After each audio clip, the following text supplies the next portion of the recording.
Thank you. We will now move on to the next item of business, and the next item of business is a debate on motion 15093 in the name of Claire Adamson on behalf of the Constitution, Europe, External Affairs and Culture Committee on UK-EU Trade and Cooperation Agreement. I would invite those members who would wish to speak in the debate. Please press the request to speak buttons. I would advise members that we do have a substantial amount of time in hand for which will allow me to be generous when I'm in the chair, and also will allow plenty of time for interventions this afternoon. And with that, I call on Claire Adamson on behalf of the Constitution, Europe, External Affairs and Culture Committee to speak to and to move the motion. Ms Adamson. Thank you very much, Presiding Officer. I'm delighted to open the debate as convener of the Constitution, Europe, External Affairs and Culture Committee. I begin by thanking all of my committee members who have approached our work in such a collegiate and informative manner. Thank the clerks who organised all of the sessions and evidence sessions that we had, and to everyone who submitted either written evidence, appeared at committee or met with us during this inquiry. We considered how trade in goods between the EU and the UK is currently working, and importantly, where there are opportunities to improve the trading relationship.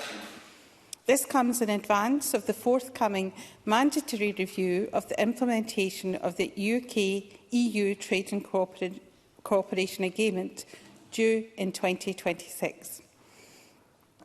This is the agreement which governs the UK's relationship with the EU post-Brexit, and which sets out the terms of trade with the EU, the UK's largest trading partner.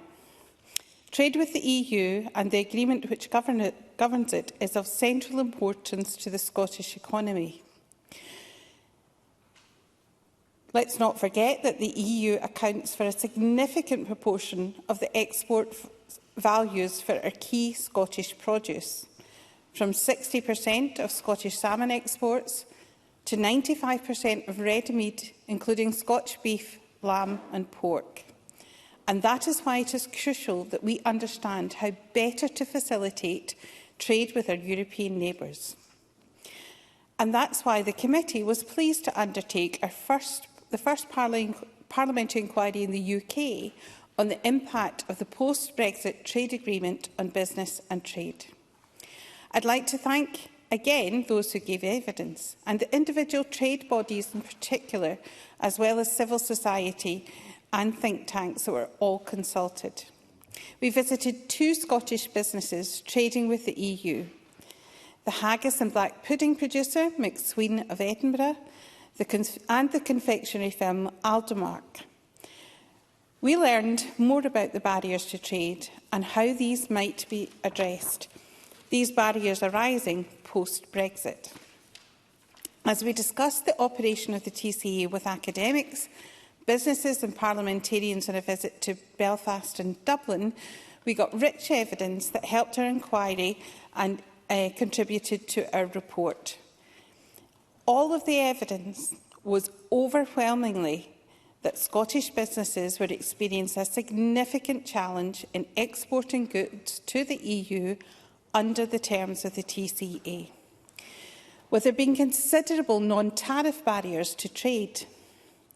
Under the TCA, there are 0 tariffs and 0 quotas on trade in goods between the UK and the EU, but there is no agreement in relation to non-tariff barriers, and the TCA does not provide for common regulatory standards for goods. The National Farmers Union of Scotland said that while trade is now tariff-free and quota-free, it was certainly not friction-free. As the UK is no longer required to observe EU rules, the respective regulations in the UK and the EU may diverge further over time. This means customs and regulatory checks are imposed at the EU border, with all imports to the EU market required to meet all EU regulatory standards. But border checks on goods entering the UK from the EU are still being phased in following delays post-Brexit. And this disparity has created an uneven playing field for UK businesses. We found that non-tariff barriers, including the requirements for full customs and regulatory checks, have played a considerable administrative resource and cost pressure on Scottish businesses, and particularly our SMEs, so crucial to the Scottish economy, as they have no capacity to absorb this additional cost. The additional regulatory burden is not only in complying with customs and regulatory requirements, but also in monitoring UK and EU divergence to ensure compliance of goods with the changing EU regulations.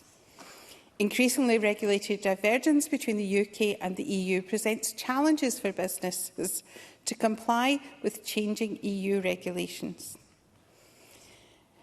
It is a barrier to future trade if this divergence intensifies. The Agricultural Industries Confederation of Scotland said that divergence in regulatory standards between the UK and the EU is causing difficulties for its members to trade. I should say GB there, as of course Northern Ireland is not constrained by the terms of the TCA. We heard from the UK in a changing Europe that there has now been a slow drip of divergence that will create new regulatory barriers. These non-tariff barriers to trade have harmed exports, with many withdrawing from the EU market as a result.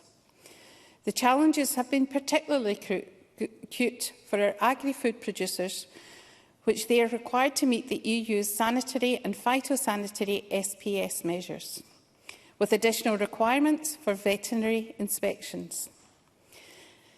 This is an increased risk due to the time-sensitive natures of products or goods which are delayed during border checks. We heard from Quality Meat Scotland of an incident last year where £250,000 of Scottish produce was written off due to delays with SPS checks at the French border.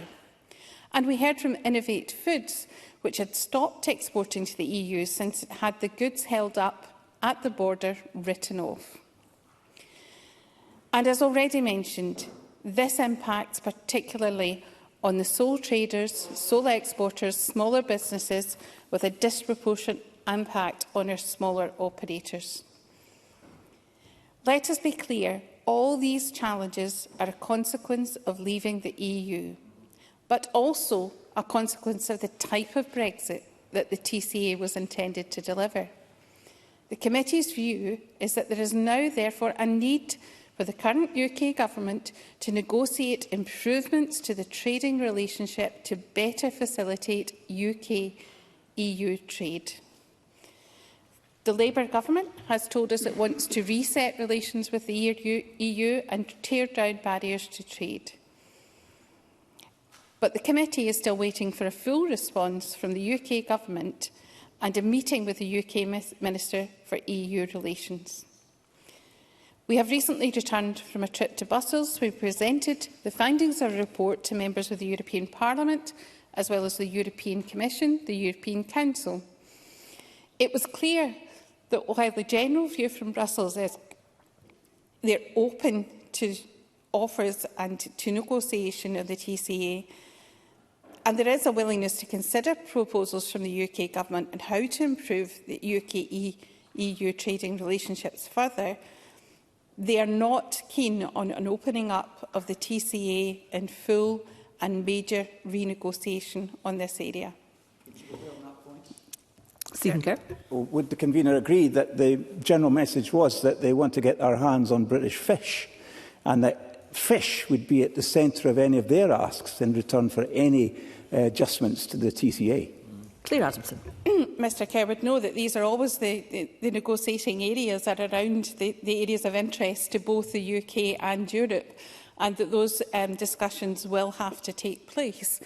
The proposals from the UK Government have yet to emerge following the general election, but on the EU side there are clear red lines. Removing or limiting the impact of non-tariff barriers will require regulatory alignment with the EU. And we heard that message loud and clear in Brussels. Our report also considers key areas of possible alignment where the UK Government could seek to negotiate supplementary agreements or adjustments. And the Deputy Convener will touch on more of these in his closing speech. But the core recommendation from our report, which is that of the UK Government, should seek an SPS agreement with the EU. This would significantly reduce border checks and the administrative burden on exports of agri-foods, and reduce the barriers to trade for many Scottish businesses. This is the position of the Scottish Government and a manifesto commitment of the new UK Government. It was central to the calls we heard from most of the stakeholders and businesses with whom we discussed these issues. And I have said the EU is willing to consider these proposals, and note that the UK has yet to implement the TCA requirements in full, and border checks have not been established on the UK side of the border. This may bring more pressure within the EU, as the same challenges faced by British and Scottish exporters might be experienced on goods coming into the UK. We have recently started to take evidence on a second phase of an inquiry focusing on trade and services and the mobility of people following Brexit, and we will report in due course. But, Presiding Officer, I welcome this debate and the proposed reset in UK-EU trading relations, and I move the motion in my name. Thank you, Ms Adamson. And I now call on Cabinet Secretary Angus Robertson to open on behalf of the Scottish Government. Cabinet Secretary. Thank you, Presiding Officer, and I'd like to thank the Convener and members of the Committee for their ongoing work examining the effects of the Trade and Cooperation Agreement in Scotland. In debates on the impact of Brexit, we should never forget that people in this country, in Scotland, voted overwhelmingly to remain within the European Union. And we should also remember that the TCA is a hard Brexit. It removed Scotland from the EU, its huge European single market and customs union, and brought an end to freedom of movement, which was so important for our country. It did not need to be this way. I'll make some progress, then I'll give way to Mr Kerr. The Scottish Government shares the Committee's conclusions that this hard Brexit has caused and is causing significant difficulties for many Scottish businesses and traders. The Office of Budgetary Responsibility reported in its assessment of the UK budget that, and I quote, "Weak growth in exports and imports over the medium term partly reflect the continuing impact of Brexit, which we expect to reduce the overall trade intensity of the UK economy by 15% in the long term." Indeed, the UK Government itself now states that 60% of the harmful economic impact of Brexit has yet to materialise. And on that point, I give way to Mr Kerr. Stephen Kerr. I'm grateful to the Cabinet Secretary for giving way. He's quite wrong, isn't he, to describe this agreement as a hard Brexit. Everybody was well informed about what a hard Brexit would be during the Brexit debates. And that would have been us leaving with no agreement at all and operating in trade terms, on WTO terms with the European Union. That is not what we've got. What we have got is we have got tariff-free, quota-free, free trade and an unprecedented free trade agreement.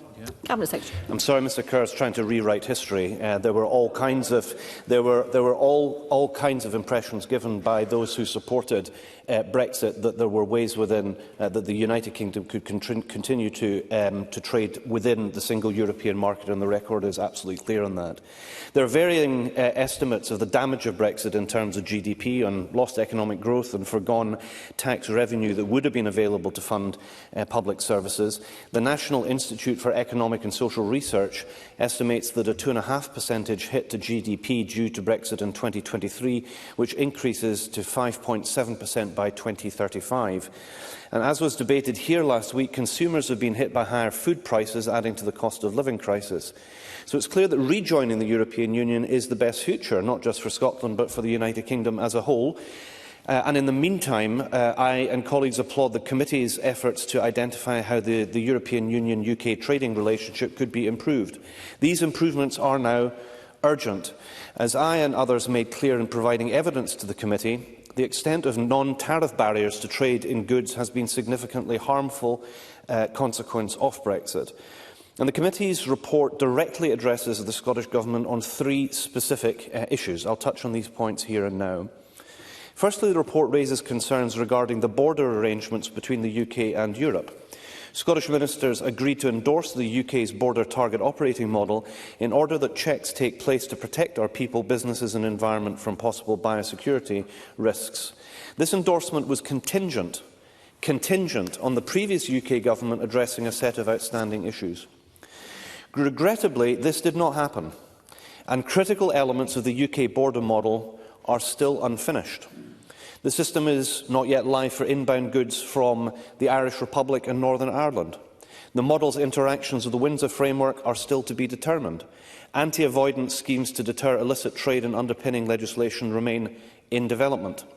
It is this type of ongoing uncertainty that is so damaging for business. Scottish ministers are ready to work collaboratively with the UK Government to deter illicit trade and to protect our biosecurity. And will continue to stress that minimising the burden on business and providing as much operating clarity as possible is paramount. Secondly, the committee's report notes that the regulatory requirements for businesses trading with the European Union have become significantly more complicated as a third country because of additional non-tariff barriers such as logistics, SPS controls, labelling and other regulatory requirements. We will continue to work with Scottish Enterprise so they can provide ongoing support and advice through company-specific approaches, as well as a range of export digital tools, webinars and workshops to help companies identify the right markets and latest export opportunities. May I just get to my third point, and then I'll be happy to give way to Willie Rennie. Thirdly, the committee noted issues around regulatory alignment arising from Brexit and has long expressed its concerns with the operation of the UK Internal Market Act. Indeed, that piece of legislation, alongside the previous government's stop-start approach to imposing new border controls, its capricious approach to regulatory standards and checks, and the passing of the retained European Union Law Act, all caused further significant uncertainty. And on that point, I'll give way to Willie Rennie. We had many debates in this Parliament around about the time of Brexit about the Scottish Parliament, the Scottish Government have keeping pace powers. Can the Minister set out how many times that has been utilised? Cabinet Secretary. So this is the issue of Scotland remaining as aligned as possible with the European Union has been explored and worked in partnership at length with the committee, and there are a range of ways in which we are able to do so, and we are best able to do so not using the powers that he outlines, but finding other ways to be able to do so. I'm happy to share the reports to him. I don't know if he's putting a bid in to be a member of the committee. He'd be very welcome, and there I'm sure he would learn, as other colleagues in the chamber would, about the efforts. And I think there is agreement between the committee and the government that is work. The reporting mechanism on this issue is working well. But I'm happy to further discuss it if that matters to Willie Rennie more. The Scottish Government has consistently called for alignment with European Union law, including so-called dynamic alignment, and in devolved areas we are seeking to remain aligned wherever meaningful and appropriate. Perhaps unsurprisingly, maintaining regulatory alignment with the world's largest single market is now seen as increasingly relevant to economic growth by the UK Government, as well as the Scottish Government. And that brings me to the important part of the committee's report about what opportunities exist to improve trade relations with the European Union. We know that many Scottish food industries are suffering from lower exports to the European Union. As an example, fruit and vegetable exports between 2019 and 2023 fell by a whopping 45%. When it comes to imports, research by the LSE Centre of Economic Performance suggests that UK households have paid £7 billion £7 billion to cover the cost of post-Brexit trade barriers on food from the EU, pushing up average household food costs by £250 since December 2019. So, Presiding Officer, what can be done to improve the UK-EU trading relationship? We urgently want to see the UK Government deliver on its declared aim to reset its relations with the rest of Europe. We welcomed the statement in early October in which Keir Starmer and Ursula von der Leyen jointly declared their wish to strengthen the UK-EU relationship.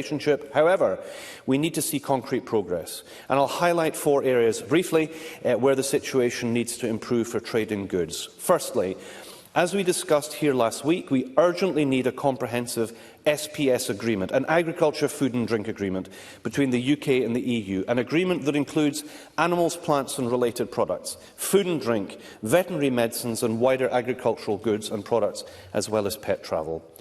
Secondly, we seek a mutual recognition agreement on conformity assessments so that businesses do not have to comply with two different systems of safety assessment. Thirdly, we want to see consistency in customs processes between the UK and EU for smoother trade flows. As the Scottish Chambers of Commerce stated, it is simply not sustainable that over 40% of firms exporting under the Brexit deal say that they face difficulties adapting to its rules on buying and selling goods. Nor is it acceptable that 60% say that trade with the EU has got more difficult in the past year alone. Fourthly and lastly, we'd like to see talks move forward on linking the UK and EU emissions trading schemes, because this could help avoid the negative impacts of the EU carbon border adjustment mechanism, which will have significant consequences for goods being traded across the UK-EU border. Of course, the best trading relationship would be European Union membership, but there are still improvements that can take place, particularly if the new UK government is more realistic about what it would be required to do to unlock these improvements. I believe that much of this agenda will find support in the Chamber, and I look forward to hearing colleagues' views during the rest of this debate. Thank you very much. Thank you, Cabinet Secretary. I now call on Stephen Kerr to open on behalf of the Scottish Conservatives. Mr Kerr. Well, this is my first committee debate as a member of the Constitution, Europe, External Affairs and Culture Committee. And I think it's only fair to be clear with the Chamber that I am not actually a spokesman for my party on this subject. But I do welcome the opportunity to share my thoughts. And while I wasn't part of the committee during the evidence gathering, the report is thorough, balanced and fair. And I want to record my thanks to the convener, the then committee members and the clerks. Whatever you think of Brexit, it's done. Yeah. And it isn't going to be undone. We're not going back. Now, I do not disguise, I'm glad we're out of the European Union, and I would vote leave again. I've represented Stirling during the Brexit Parliament, and I voted for Brexit countless times during that Parliament. Yeah, of course I will. Keith Brown. Would he not consider, giving all that he's heard and what the report says, that Brexit is not done? People are paying day in, day out, week in, week out. Businesses are losing money. We're losing trade. Exports are being lost. Brexit is far from done. Can't he see that from the report? We have a new relationship with the European Union. So Brexit is absolutely done. And let's be clear, leaving the European Union was always going to be disruptive. It was always going to change our relationship with the single market. But the transition could and should have been smoother. The terms of departure and the new relationship should have been negotiated together and not sequentially, because all that did was make a complex issue even more complex. Of course, the European Union has no interest in making it easy for a member state to leave. And the EU did everything in its power to make it as difficult as possible for the UK to leave. Let me turn to the Trade and Cooperation Agreement. It is an unprecedented agreement. It was then and it still is, for the EU to strike with any third country. It's not the hard Brexit that the Cabinet Secretary was describing. He has to remember that I sat for 2.5 years and heard SNP members of Parliament twitter on about a hard Brexit. And that was the condition in which we left on WTO terms. We haven't. We've left with an unprecedented agreement. Of course. Martin Whitfield. I'm very grateful to the member to take an intervention on that point, and he struggles with the concept of a hard Brexit. Would he accept that it was a Conservative Brexit deal then? Stephen Kerr. The agreement was indeed put through Parliament by a Conservative government after a general election, where sadly I lost my seat, but we ended up with a majority. We ended up with a majority, a big majority, over 80, 365 Conservative MPs. And yes, Brexit was done. That was the point of the December 2019 election. But we left with a free trade agreement with many pluses. However, like all negotiations, this agreement is a compromise, and some aspects of the agreement could and should be improved. And the committee report effectively outlines how the TCA can be improved to support Scottish businesses. And I support that pragmatism. Border checks for goods entering the UK from the EU should be implemented without further delay, as required by the TCA. Allowing EU imports free access to our domestic market while British producers face EU import checks creates, as the report says, an uneven playing field and offers us no basis for further negotiation. You can't negotiate improvements to the TCA without leverage. You have to have something that the other side wants, other than our fish. And of course, there's been much needed improvement in the working relationships between the UK and the EU since Rishi Sunak's Windsor Framework Agreement. And I, for one, welcome Britain's return to Horizon as evidence of the improving nature of the relationship post-Brexit. But when it comes to the TCA review, we must be realistic. The EU is a protectionist bloc. The EU is tightly focused on shielding big corporate and producer interests. It isn't in the business of encouraging competition from imports. It's institutionally biased towards producers and certainly not in favour of consumer interests. So be in no doubt, any changes to the TCA will come at a high price, with the EU demanding access to British waters and a return to free movement. And we shouldn't sacrifice British sovereignty, British waters, or British fisheries. And should anyone expect the public to be in a mood to be in favour of open borders and uncontrolled immigration, I politely suggest they haven't been paying attention to recent elections, not only here, but throughout the Western democracies. Now, Presiding Officer, I am optimistic about Britain's place in world trade. Since leaving the EU, we've gone up the global league table of leading export nations. We're now fourth in the world, having just overtaken France and the Netherlands. Meanwhile, the EU's share of global trade has continued to decline. In 1992, it was 28.8%. Now it's 17.5%. The decline continues. George Adam. While Mr Kerr, thank you for taking the intervention, while Mr Kerr's in a positive mood, to quote a former US presidential strategist quote, it's about the economy, stupid. And effectively, what is he saying where the report says about the SMEs in Scotland who are struggling to actually get to this major market that they freely had access to not so long ago? Stephen Kerr, thank you, George Adam, but I have been clear that I would like to see the agreement amended so that it was easier and smoother to trade with the EU. But the cards are in the hands of the EU, not the UK. Yes, we want to improve trade with the EU, but it's a declining market. And we certainly shouldn't be locking ourselves into EU regulations. I am against lockstep aligning with the EU. I support pragmatic divergence, which in my view is happening too slowly. We must be more dynamic and build on the achievements of the last Conservative government by striking more bilateral trade agreements. If you believe in free trade, how can you possibly be against more of it? There are exciting, emerging opportunities for British businesses all around the world. In December, Britain joins the Trans-Pacific Partnership, an agreement that puts the UK alongside the world's fastest-growing, most dynamic economies.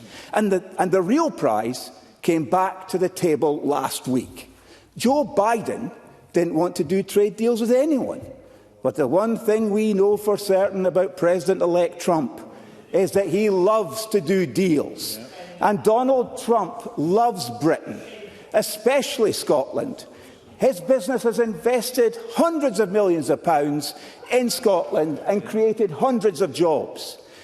There was a trade deal in an advanced stage of readiness being negotiated when President Trump left office. Now, with President Trump's return, we should be working every muscle to get back to the negotiating table to do a free trade deal with our biggest single global partner, the United States, because a trade deal with the United States would be the biggest prize of all. I have no doubt that that would be what a Conservative government would be doing, but I have my doubts about whether Labour will take this on. Their recent budget shows that they, like the SNP in Scotland, have an anti-business and anti-entrepreneur agenda, whether it's a vendetta against small family farmers or increasing the tax on jobs. And yet, Presiding Officer, I remain optimistic. We can and must make the TCA work better, as is well highlighted in the report, but there is a real opportunity in using the benefits Brexit can bring in freeing our economy and doing trade deals around the world to support our entrepreneurs, to create better jobs, to give workers higher wages in every single part of our United Kingdom. Thank you. Just to advise members that there is a bit of time in hand, so you will get the time back for any interventions that you take, and I can be fairly generous in the speaking times. And with that, I call Neil Bibby for a generous 6 minutes. Mr Bibby. Thank you very much, Presiding Officer. I welcome the opportunity to speak in this debate on behalf of Scottish Labour and to welcome to the publication of the Constitution, Culture, External Affairs and Europe Committee's important report on the UK's trade and cooperation agreement with the EU, which is due to be reviewed by 2026. I join the convener, the Cabinet Secretary, Mr Kerr, in thanking the committee clerks and those stakeholders who gave evidence to the inquiry. The report makes clear and identifies many areas where non-tariff barriers from Boris Johnson's trade and cooperation agreement have caused significant problems and costs for Scottish businesses post-Brexit. And I think already we've heard differing views from Mr Kerr on the context of that agreement, and Mr Kerr accused other parties of being anti-business. But let's hear what Scottish businesses have said about Mr Johnson's agreement. Because the committee heard extensive evidence, including testimony from the Scottish Association of Meat Wholesalers, who told the committee about the additional time and cost burden of having to produce export health certificates for each individual product. Quality Meat Scotland told us about the physical inspections that result in the significant delays of their shipments, reducing the value of their fresh products on arrival. McSween said to the committee that on one occasion regulation changes as their products arrived at the border meant a 4-month delay and £5,000 in extra costs. And we also heard similar evidence from Seafood Scotland and Salmon Scotland on delays where the freshness of their products is key. If that wasn't enough, and I'll give away on that point. Yeah. Stephen Kerr. Because I think I'm interested to hear, given the nature of what's in the report that I agree with, whether or not the Labour government will introduce the much-needed import checks on EU products entering the United Kingdom. Neil Bibby. Well, I'll come on to Labour's position earlier, but Labour government is committed to upholding our international agreements and international agreements that we sign up to. If that wasn't enough and didn't illustrate the point, the committee also heard from Innovative Foods, who referenced its goods, including chili cheese nuggets that were held up at the border for 6 weeks, meaning the products melted and were lost. Presiding Officer, as a fan and consumer of chili cheese nuggets, I have to say that any loss of such products is to be deeply regretted. I jest, Presiding Officer, but in all seriousness, the supplier lost considerable sums of money and has not tried to ship to Europe since that incident. These are serious issues, and many small businesses in Scotland haven't even tried to export to the EU at all. From increased paperwork for our exporters to the rising cost of importing goods, the challenges are evident. The needs of our farmers, fishers and small businesses are not being met under this agreement as it stands. I welcome, therefore, that the committee on a cross-party basis, the new UK Labour Government and the Scottish Government all recognise this. For me, one of the most important aspects of this report, as the Cabinet Secretary says, is that it points to ways forward, and it's clear that we must work together to try and resolve these issues for the benefit of Scottish businesses and consumers, and indeed those across the whole of the UK, and I believe we can. Presiding Officer, the first step to achieving potential solutions to these issues has to be resetting our relationship with the European Union. Part of that must be to recognise the significant job that has to be done to repair damage to our international relationships that were brought about by 14 years of isolationism, under the last Conservative government. The new Labour government, elected just 4 months ago, is already at work repairing our international relationships, having scrapped the Rwanda scheme, and are working to reset the relationship we have with the European Union, as well as resetting the relationship it has with the devolved governments. While a formal review of the Trade and Cooperation Agreement is on the horizon, the new government is not waiting to act. And I know some members are keen to know what that reset in relations means. It can be seen by the immediate action to rebuild our global reputation through credible and respectful diplomacy. And as we've already heard, the commitment was underlined by the meeting on the 2nd of October between the Prime Minister Keir Starmer and EU President Ursula von der Leyen, when they agreed to strengthen cooperation in key areas such as the economy, energy, security and resilience. And just this week, the Prime Minister was again in Europe, attending the Armistice Day service in France with President Macron, the first British Prime Minister to do so since Winston Churchill. This reset, therefore, is well underway. And don't just take my word for it. The new era of constructive engagement and attempt to build new positive relations has been welcomed by leaders in capitals across Europe. And the committee also heard that from everyone we met on our recent visit to Brussels. This represents a fresh, practical commitment to work together in the best interests of both the UK and the EU, and sets the stage for more comprehensive agreements in the future. I'll give away to Mr. George Adam. He mentioned our trip to Brussels there, but surely he's aware that, everything he said, that the fact that the reset with the relationship, no one in Brussels really knows what the UK government wants. In fact, it went so far as to say that David McAllister said, he quoted the Spice Girls, tell us what you want, what you really, really want. So what do the Labour Party want, Mr Bibby? Tell us now what the Labour Party want. Neil Bibby, I can give you the time back. Well, I'll tell you now, we also told Mr Adam in July in our manifesto, when we said we will work to improve the UK's trade and investment relationship with the EU by tearing down unnecessary barriers to trade. We will seek to negotiate a veterinary agreement to prevent unnecessary border checks and help tackle the cost of food. And there is more, because actually it is an important point. What do we do now? And that has to be our focus.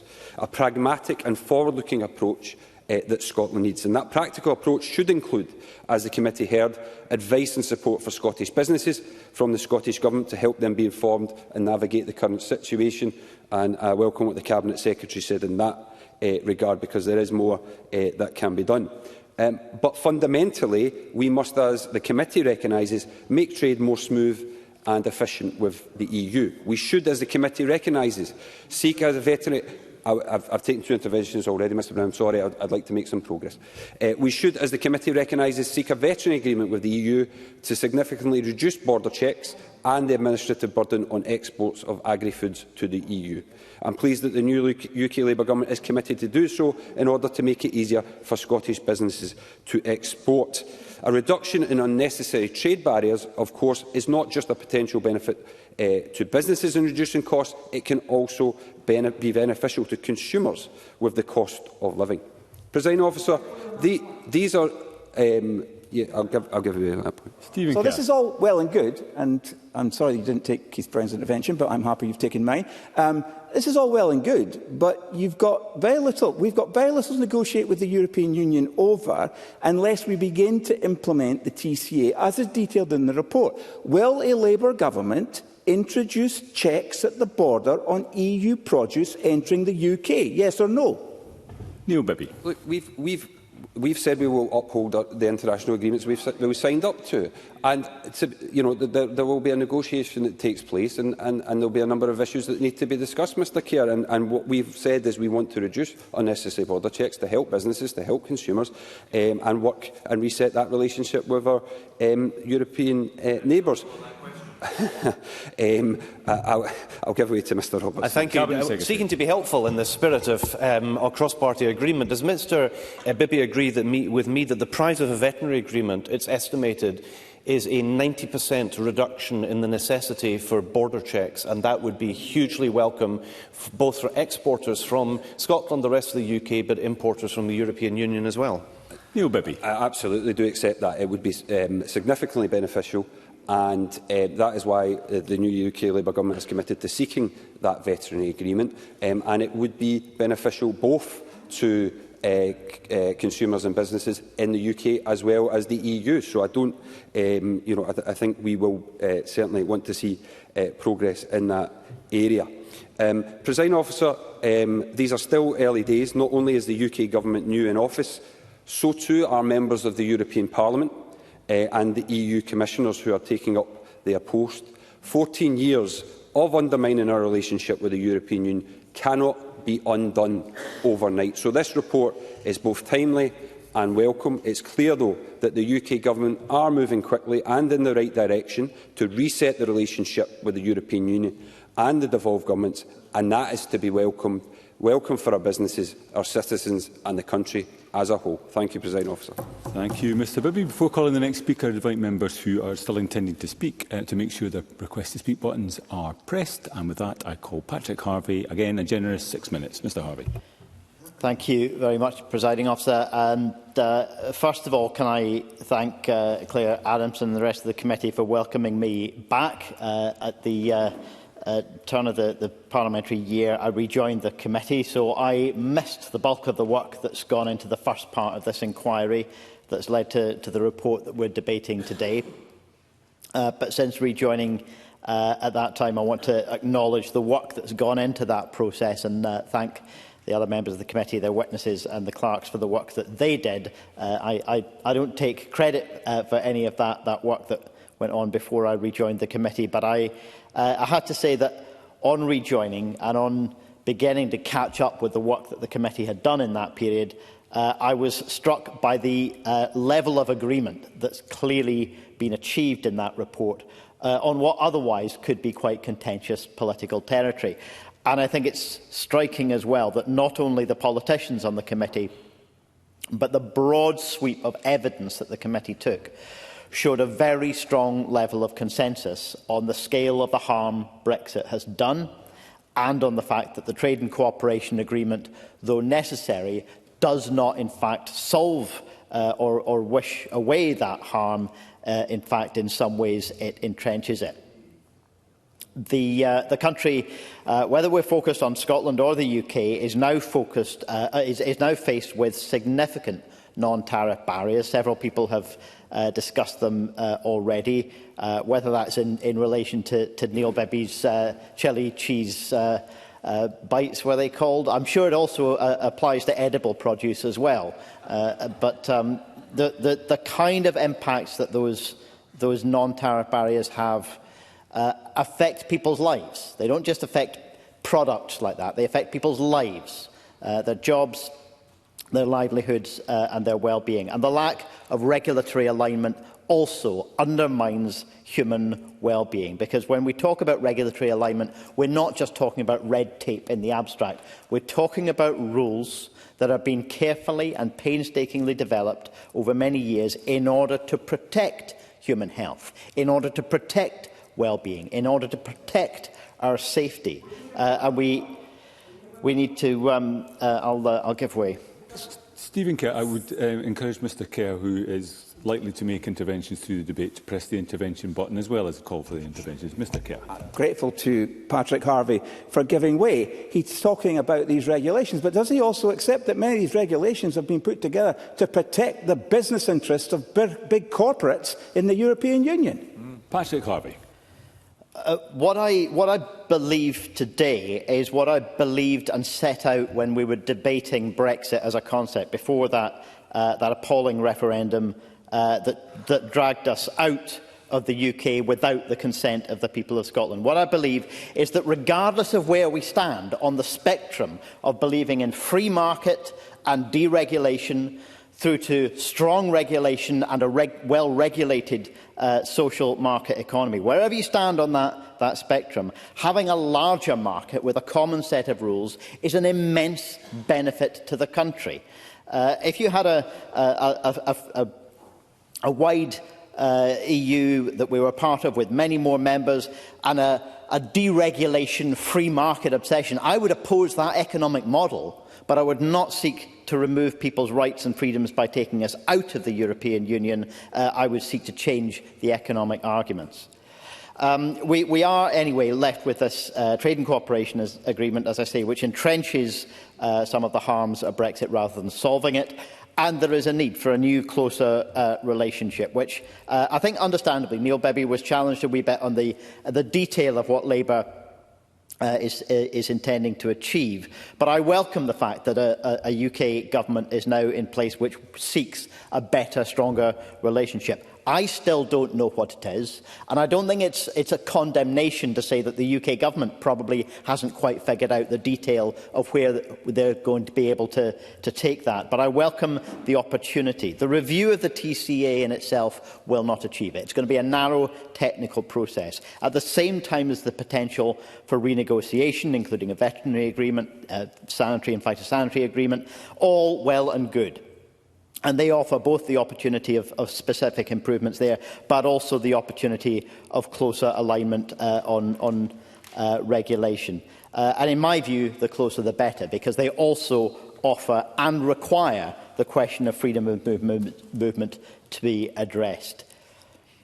Some of the stances that we heard, the committee members heard in our visit to Brussels, amused me a wee bit. We heard a number of occasions where EU officials or the EU institutional voices would say, yes, of course, we're willing to discuss what the UK wants, but they will have to accept every dot and comma of EU law, and they'll have to apply all the laws without having a view in shaping them. And we heard a UK voice saying, well, of course the European Union will give us what we're asking for, because it's in their interest really too in the end. So, there was a slightly kind of funny and slightly false position on some of those opening negotiating stances. I don't think we should take that stage in the argument very seriously. But the value of mobility was discussed by both sides. And I think we need to recognise the value of human mobility, because in a market where capital is free to move and people are not free to move, the only result can be exploitation. The only result can be that the owners and controllers of capital are able to force down wages to the level that they choose, rather than allowing people to be free to seek the economic opportunities that they wish on their own terms. And I believe that an economy in which human freedom matters more than the freedom of capital means that people have to be freer than money. And so the opportunity to address the issue of mobility is important. And the EU does seem willing to have some flexibility in how that is framed, talking, for example, about the youth experience, because they think that might be a less threatening thing to discuss for the UK than talking purely about youth mobility. I'll make the case for youth mobility, but if what we get under the heading of some improvement to the youth experience in Europe, if that's what we achieve, then so much the better. It won't, presiding officer, it won't achieve everything that's been lost. It won't restore everything that's been lost. And in my view, the establishment of the principle of freedom of movement is one of the most astonishing political achievements of the post-Second World War era. For generations, the young people of Europe knew that their fate may well be to be rounded up by their own government, marched across fields and ditches and made to slaughter each other for the interests of governments.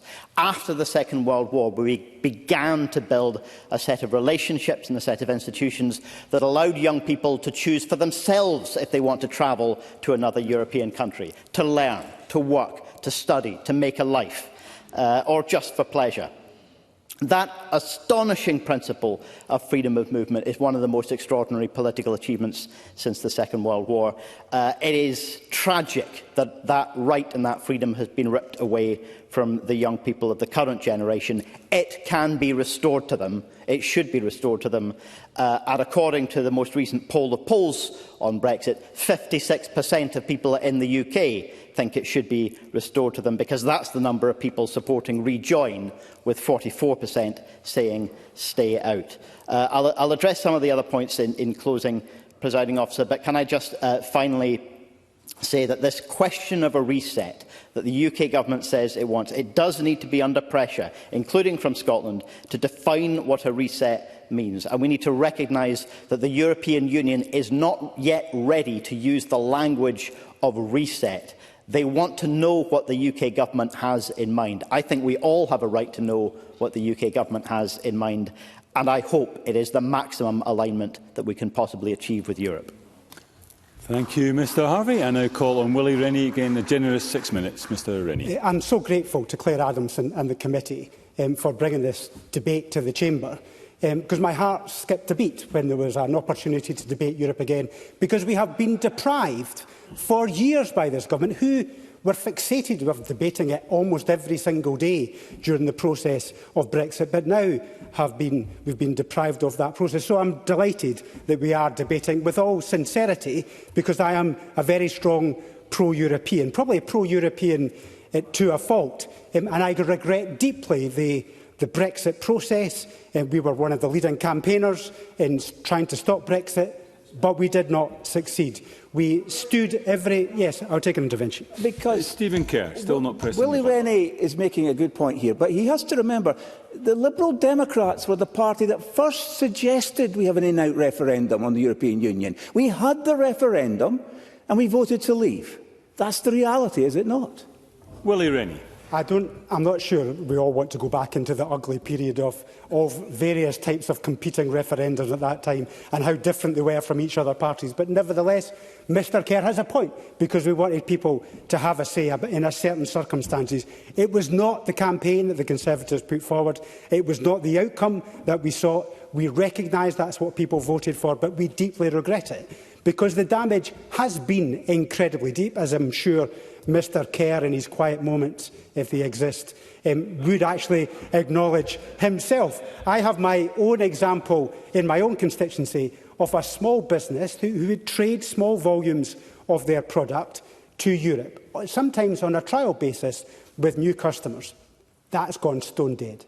There is no point in them going through all the process, understanding all the regulatory changes and all the costs involved, all the expertise that's required for a small product that may not result in a bigger volume. So they don't anymore. And that is deeply regrettable for a company that's particularly valuable for my constituency. And we've also seen with the agri-foods and the impact on that sector, which has been severe. We do need to take people with us. We campaigned for years to try and reverse Brexit. We did not succeed. And we now have a four-stage, and I would describe, pragmatic process of repair, building confidence, deepen the relationship, and ultimately going for single market membership. But it has to be done on a pragmatic basis. And I think the debate today and the report from the committee does help with that regard. Yes, certainly. Martin Whitfield. I'm very grateful to Willie Rennie to take the intervention. And with regard to the process that he's articulating, it has to follow in that sequence, because unless we start building relationships both with individuals but at government level, at parliamentary levels, to move in front of that would be a foolish thing to do, because we saw the result of that during the Brexit negotiations that we witnessed only a few years ago. Willie Rennie. Mr Whitfield has a very valid point, and that's why I actually am pleased about the tone, the vibe that's been set by the Labour government about a reset. And because that will start to seep through to the European institutions, so that they understand there is a willingness on this side of the Channel to reset that relationship. And to be fair to Rishi Sunak, I think the Windsor Agreement was a step in the right direction as well, particularly in trying to settle the arrangements in Northern Ireland. And the signal he gave on that day, and that von der Leyen gave on that day, about the Horizon arrangements between research institutes and universities, which also I think was a step in the right direction. So both governments, latterly, after the deep damage was caused, have recognised that there needs to be the political will in place in order for all the things that we've talked about today to be implemented effectively. And I think the veterinary agreement must be first on the list. I think there is a commitment from the Labour government to make that happen. It is probably the most valuable single thing that we can do to make a big difference and build the confidence with our European partners, so that we can do other measures as well. And an awful lot of this is practical, quite detailed work that probably most of us wouldn't understand, but it's really important that we set the political framework for that to be to that work effectively. So the rules of origin arrangements, making sure that products and parts of products that come from other parts of the world don't clog up the whole system, that we do have a recognition of that. Mutual recognition, particularly on REACH with the chemicals agreement, having an understanding on both sides to make sure that we have. To be honest, the UK REACH is broadly similar to the EU REACH, so I'm not quite sure we have different REACHes. We could have something that's very similar and understood together. And this is the part of it which is really important, because there was talk about, from Stephen Kerr, about having much more progressive changes to the regulations to seek opportunities in the rest of the world. The reality is there's an awful lot of changes happen almost every single day that we have no contemplation about what they are and what they mean. We have not been able to keep on top of just the passive changes between Europe and the UK, and that's a problem. So even before you get to making progressive changes, we need to understand what's happening now between the changes, which makes it much more difficult to have an understanding about divergence and how we can prevent that divergence. And obviously the emissions trading, linking those two together as well. Again, there would be a pragmatic, sensible way of making that happen. Advice to business, I'm a bit more sceptical about whether government's actually in a position to be able to offer advice, practical advice to individual businesses about the way that they can understand the European Union. But we should try to make that happen. But as I say, if it's happening almost every single day, the changes that are progressing, it's going to be difficult. But just finally, I noticed the Minister was incapable of answering my question about keeping pace. It was the big solution at the time from Mike Russell that we were going to have keeping pace measures where Scotland would be able to stay in alignment with the European Union, so that when the glorious day came for independence, it would be a smooth transition from one to the other. That seems to have now, according to the Minister, been completely abandoned and is now going for an alternative process. So all that work that we did at that point, let me just finish this point, all that work we did at that point seems to have not come to very much. So I'd be interested in hearing from the convener whether she can enlighten me that I am wrong. I just wanted to ask Willie Rennie to reflect on the fact that the Welsh Government, who were not seeking independence at that time, have exactly the same keeping pace powers that were established here, and that was all about pragmatism on the way forward, and nothing really to do, well, it wasn't really about independence going forward, it was about pragmatism going forward. Willie Rennie. Just because they're as incompetent as the Scottish Government doesn't actually fill me with great confidence. The most important issue here is that we have had political opportunism from the SNP, who have been desperate to show that they are more pro-European than everybody else, but in reality it comes to nothing. And I finish on my last point with Erasmus. We were promised an Erasmus scheme like the Welsh, and we do not have an Erasmus scheme like the Welsh. That is promised endlessly from the Minister and is now not happening. That is a big letdown for young people in this country, and that's why they're a bit sceptical of this government. Thank you. Thank you, Mr Rennie. We now move to the open debate. I call first George Adam, to be followed by Martin Whitfield. Again, a generous 6 minutes. Mr Adam. Thank you, Presiding Officer. And I'd like to thank the committee and the clerks for all the work they've done to get us to this stage with the report. Obviously, we've got the service industry side of the report to come in the future as well. But during a debate like this, Presiding Officer, you spend a lot of time trying to work out a subject so diverse, what you're going to say, how you're going to say it within the time allocated, and where's the best place to start. And obviously not a preamble like that's a good place to start. But I would say the trip to Brussels was a good start for us, because we saw the fact that when the committee went there, we managed to see the European Commission, we managed to speak to various individuals, and they all spoke with a united voice in asking us what the UK was wanting to go forward. There was also a lot of love for Scotland. Mr Kerr would be shocked to hear the love for Scotland that they had in the European Union. But they also they were being very pragmatic as well, wanting to know. When I spoke to intervened Mr Bibby, I made the remark about the Spice Girls song that were mentioned during it. But they do want to know what's happening. I'm not asking the UK government to show their hand in negotiations beforehand. But in order, when that door is half open, you have to have the opportunity to go in there and start the conversation. And one of the reasons why that the European Union don't like the idea of Labour's idea of the reset is they do believe, to be fair to the Conservatives, which is not something you hear from me often, Rishi Sunak was regarded as the Windsor Framework was a step in the right direction. But relationships couldn't get any worse, because from Boris Johnson there was absolutely no idea of any sort. It was a stalemate. There was no way forward. So the other way of looking at it is where... Yes, no problem, Mr Kerr. Push the button. Because he makes a fair point about the relationship, and there's no doubt about it that during the Brexit process, relationships got to rock bottom.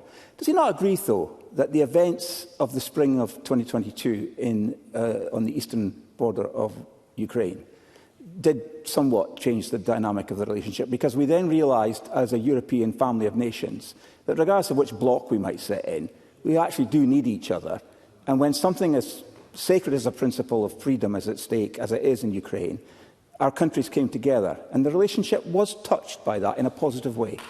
George Adam, and give you the time back. The valid point is that during our discussions with those in Brussels was that this was brought up quite a lot. When there is a war on the borders of Europe, there is a fear, there is talk of how do we, as Europeans, defend not just trade and freedom of movement, but actually what we believe in as Europeans, Mr Kerr, how we want Europe to go forward. And this is something that they are wanting to talk more of. And again, if the door is half open, then obviously Scotland or the UK, we need to be talking to them about these issues, because this affects every single one of us.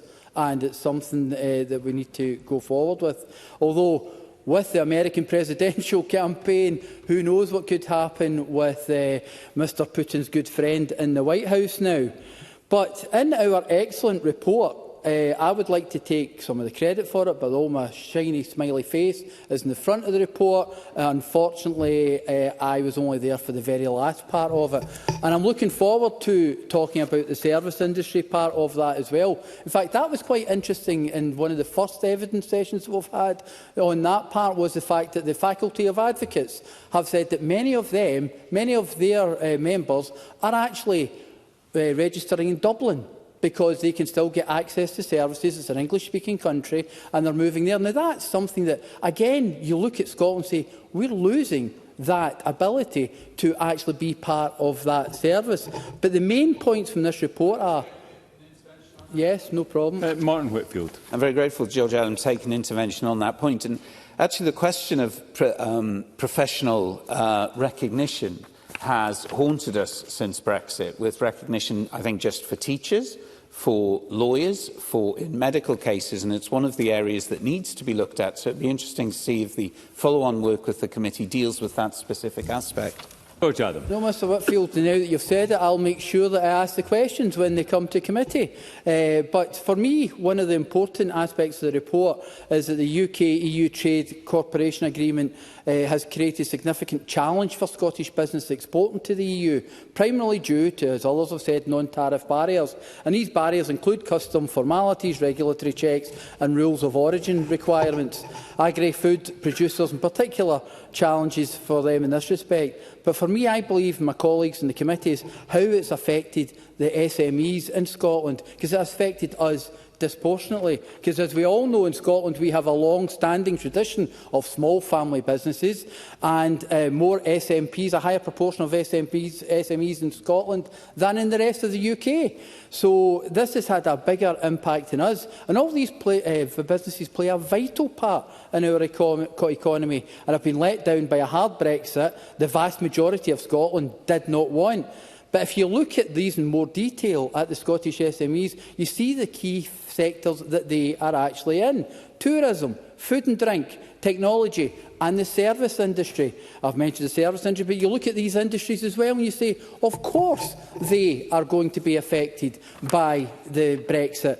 And when you look at these key sectors, you have to say, no wonder most of Scotland voted to remain in the EU, because everyone benefits for being a part of the European Union, trading as an equal member, but now they have to get bogged down in the administration, as some Tories in the old days would say, red tape, trying to get their business across. And many SMEs, particularly companies in Renfrewshire, are having difficulty actually doing that because it doesn't become worth their time to go through all these hoops. And they were supplying beforehand. Beforehand, they were supplying to the EU. So this is something that we've lost. This is something that we've not gained. And these SMEs have and shall remain the backbone of our economy. But the UK government's Brexit policies have made life harder for every single one of them. On the 23rd of June 2016, people in Scotland voted to remain in Europe, the European Union, by a margin of 24%. Every local authority area in Scotland voted for that. But still, we had, despite that democratic expression, we had the UK government going for hard Brexit. A hard Brexit that has harmed our economy and caused all manner of problems with individuals and businesses. And the problem we have here is that they have blatantly gone down that route instead of trying to find a way to negotiate and work within Europe with our colleagues. But the same UK government has brought hard now. We talk about these SMEs that are the backbone of the economy, I've already said. And who's going to be looking out for them? Who's going to be talking up for these businesses? It won't be the Conservatives, because they've forgotten about that a long time ago. Their more ideology of Brexit is more what they're interested in. But who's going to talk about these small family businesses in Scotland who are wanting to move forward? And it has to be people like us that are putting that voice forward, because who's saying that to the European Union? Because when we had our discussions in Brussels, we actually mentioned the fact that we were proportionally more SMEs than anywhere else in the United Kingdom. And they were surprised by this, and we actually had that discussion from there. But that never came from a UK delegation. That would never come from a UK delegation. Presiding officer, Scotland's economy is needlessly suffering billions of pounds of damage due to the Westminster's decision to take Scotland out of Europe. Brexit is costing the UK economy around £100 billion every single year, and that's a loss of investment that should be going towards our public services. Labour, like the Tories before them, don't want to address the elephant in the room when it comes to the single biggest issue that is damaging our economy. But by ignoring Brexit, they are guilty of ignoring the needs of businesses across our country. The SNP are resolute in its belief that Scotland's interests are served with EU membership, and we will continue to campaign for Scotland to rejoin the EU single market as an independent, free nation. Thank you. I now call Martin Whitfield to be followed by Kevin Stewart. Again, generous 6 minutes. I'm very grateful, Deputy Presiding Officer, and it is always a pleasure to follow George Adams, and I agreed with almost all of his speech bar the last paragraph. Can I, as others have done, also extend my thanks to the committee for what I do think actually is an excellent report, and actually falls into something which I think committees can look at more usefully, which is a series of reports that deal with matters. Now, obviously, the remit of this particular committee, it lends obviously to, in essence, the relationship between ourselves and Europe through the UK government. But I do welcome much that has been said in it, because the report lays out the reality of the impacts of the Trade and Cooperation Agreement negotiated by the previous Conservative UK government. And I know we had an interesting discussion about what we should call that Brexit, whether it be a hard Brexit, a Conservative Brexit. But sadly, it is the Brexit deal that is the reality and that has affected ever since it was led into. And as a result, and I think it is right, particularly members have pointed out the breakdown in the relationships between individuals and between institutions across Europe and across the United Kingdom occurred because of an approach that was taken towards it for other reasons, which I may understand but certainly don't agree with. To recover from that position is, I think, honest to say, a very, very difficult position to come back from. The work is already taking place. It's taking place with groups from the committee travelling to Europe, which is essential, a very important part of the role of committees in the right inquiries for this place. It is taking place by the UK government.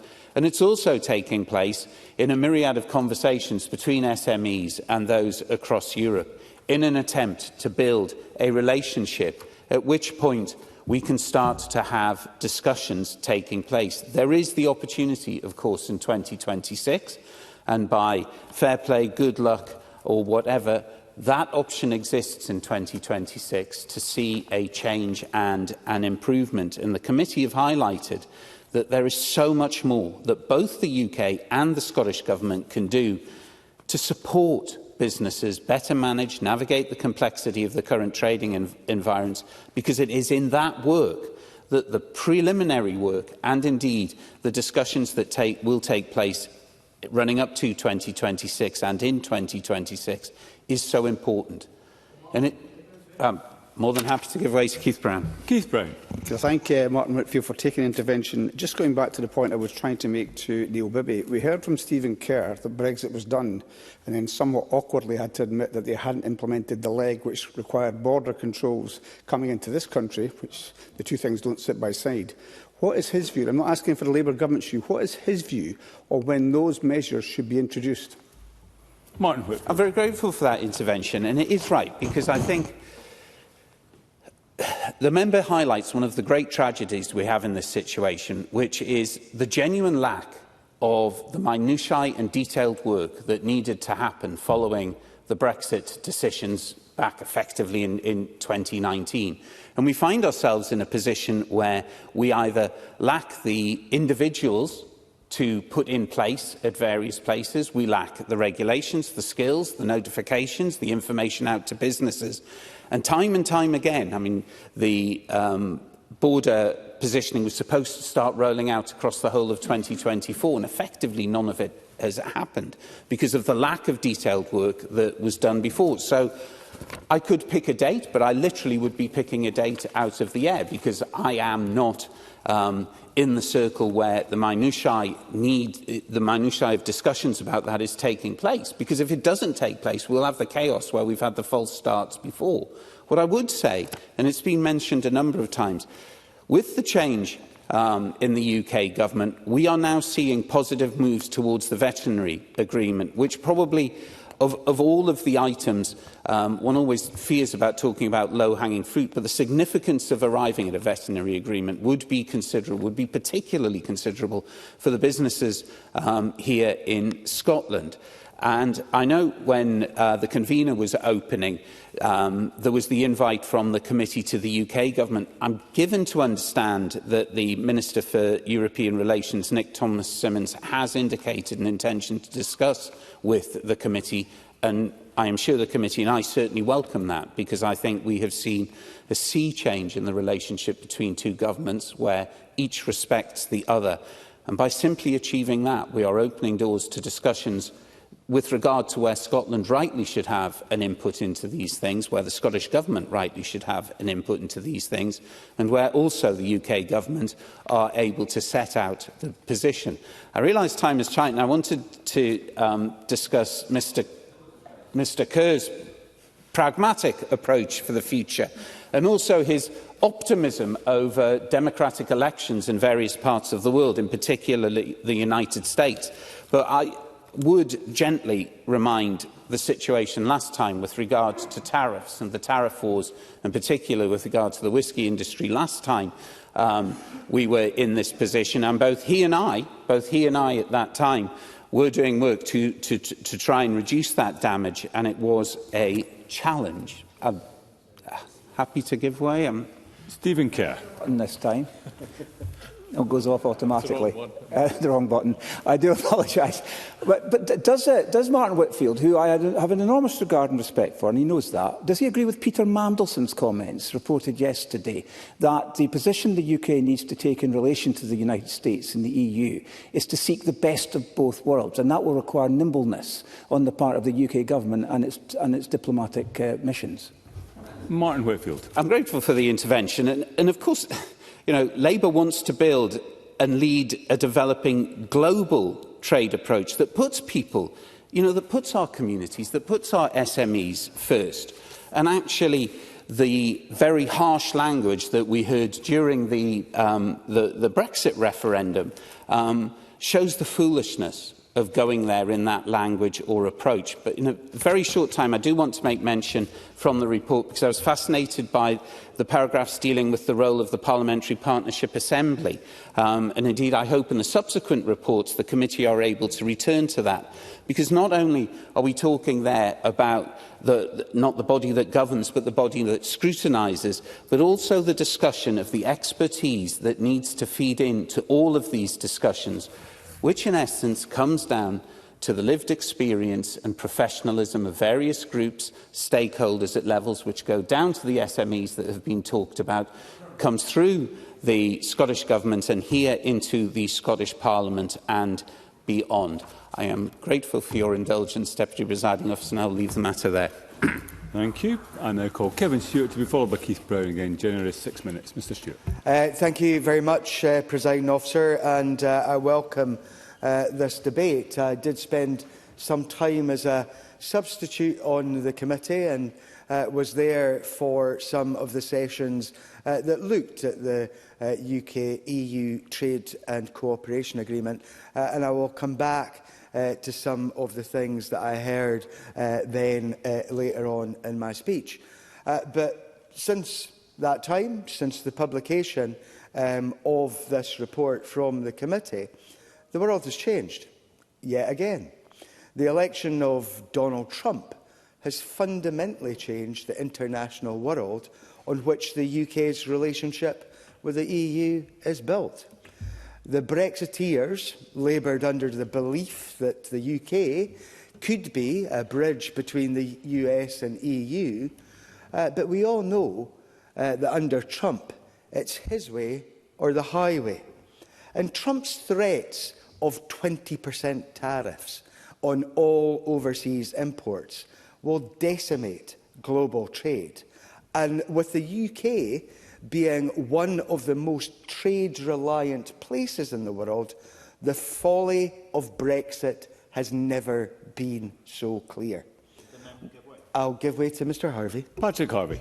I wonder if he agrees that the threat that he's quite rightly outlining from Trump itself justifies the argument that we must rely on multilateralism if we want a world that's going to work in the interests of humanity everywhere.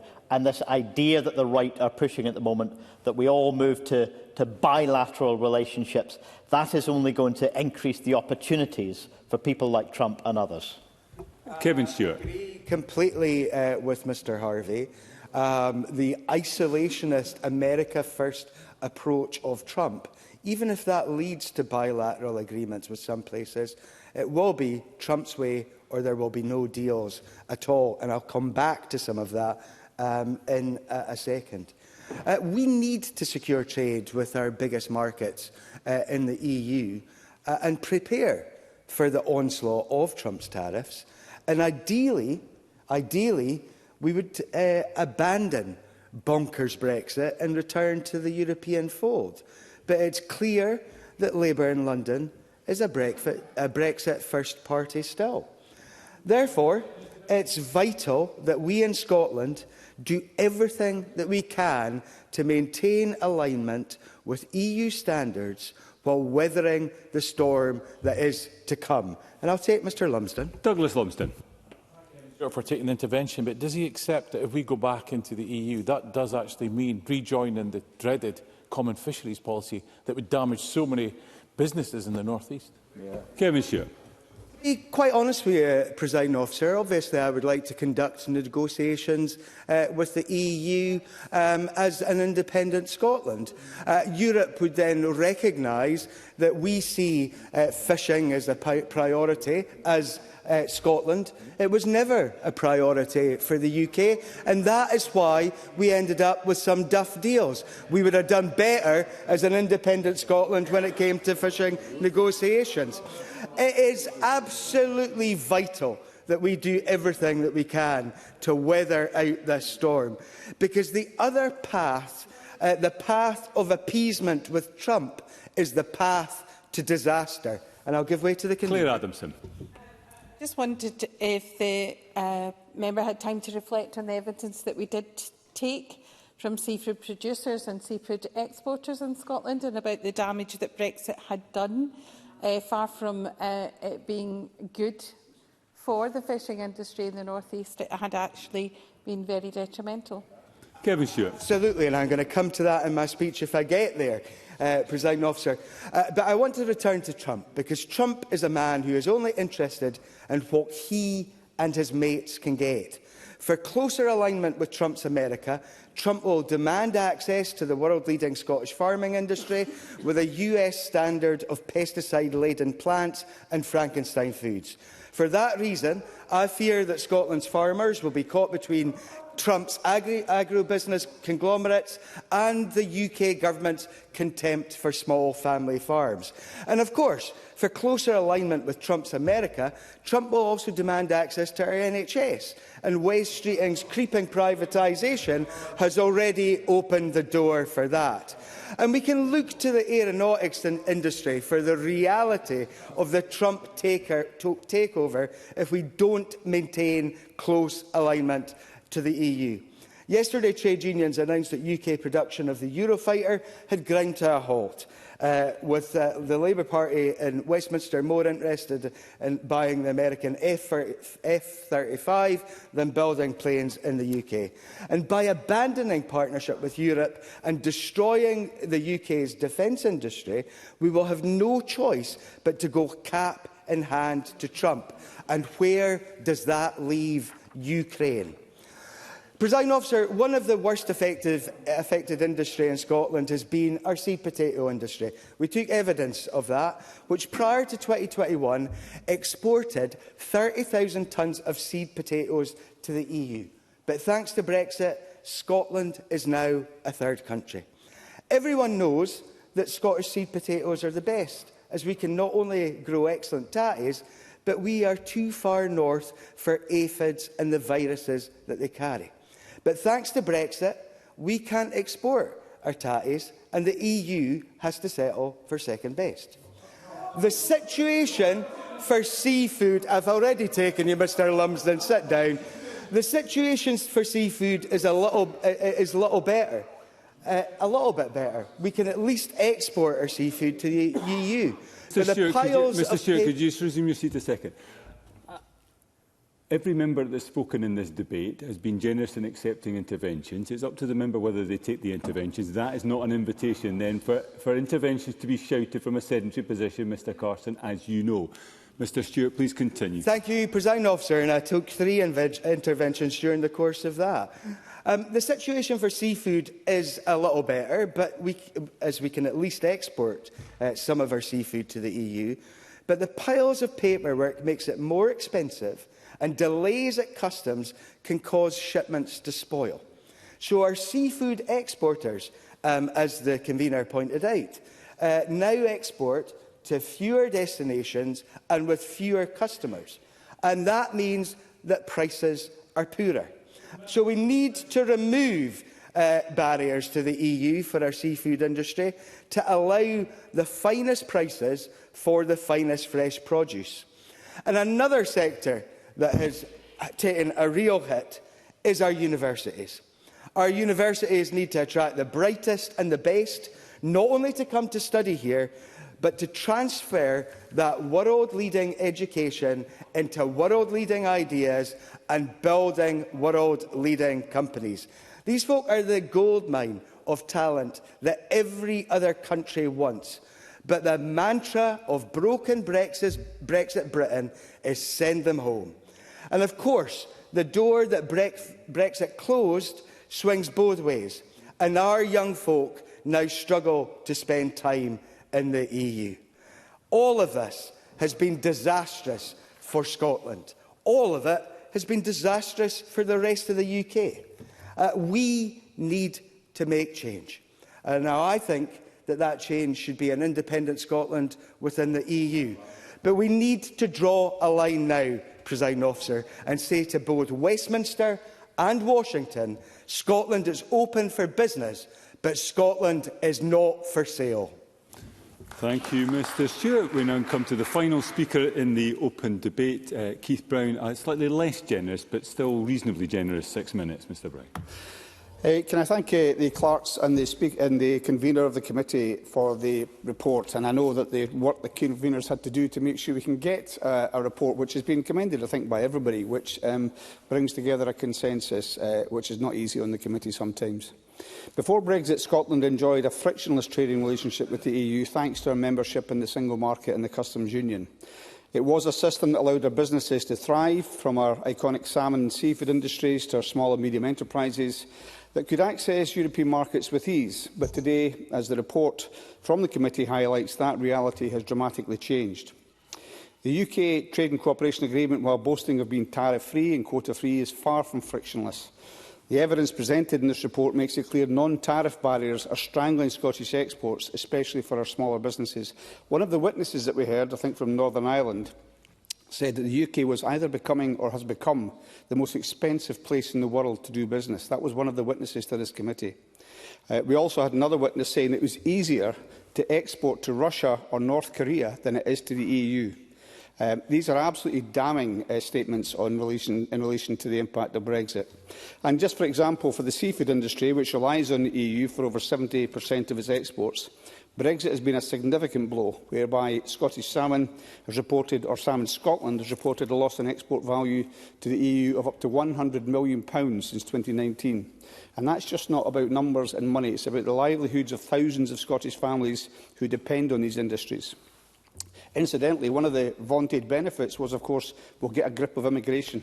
I think today they've published the fact the UK has got the highest immigration in the whole of the OECD, so obviously that never worked for those that wanted that. The Federation of Small Businesses has shown that Europe remains the largest market for UK SMEs, yet these are the very businesses that are being hit by the added costs and the regulatory burdens imposed by the TCA. The report also emphasises the growing regulatory divergence between the UK and the EU, and whoever it was that mentioned it earlier on, there is no way that we were ever able to monitor convergence, even the House of Lords, which did most of the work, and there is no way we can properly, in my view, monitor divergence. It is so expansive and it happens all the time.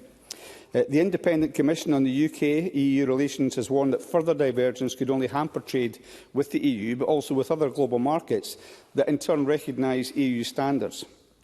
However, we are committed to aligning with the EU wherever possible, but our powers to do so, of course, are limited by Westminster. And I should say, just in passing, I think the efforts of the Prime Minister in relation to some of the security work that's going on just now are commendable, and I would think he should go further. Those are very important, but it also shows what we lost in being in the EU by being able to work not just with France and with Germany, but across the board with defence partners. If you take, though, we had mentioned already the seed potato industry, so 30,000 tonnes of seed potatoes to the EU valued at £13.5 million, and that market was closed overnight. The National Farmers Union, well, if you can be brief. Finlay Carson, briefly. Association suggests that exports, Presiding Officer, that the exports are up by 8% compared to 2019. That QMS are suggesting that after an initial dip, beef and lamb exports are coming towards the pre-Brexit levels, and that Seafood Scotland suggests there hasn't been a reduction in seafood. I just wonder whether the member would comment on that and the hard work that these businesses have done. Keith Brown, I can give you the time back. Presiding Officer, first of all, if I can just repeat what the seafood industry said, Salmon Scotland has reported a loss in export value to the EU of £100 million since 2019. I was just going to mention that the National Farmers Union has made it clear that the consequences for our growers have been immediate and severe, their words. So while we welcome the committee's support for securing a derogation for Scottish seed potatoes, we can't afford to see other sectors face similar fates.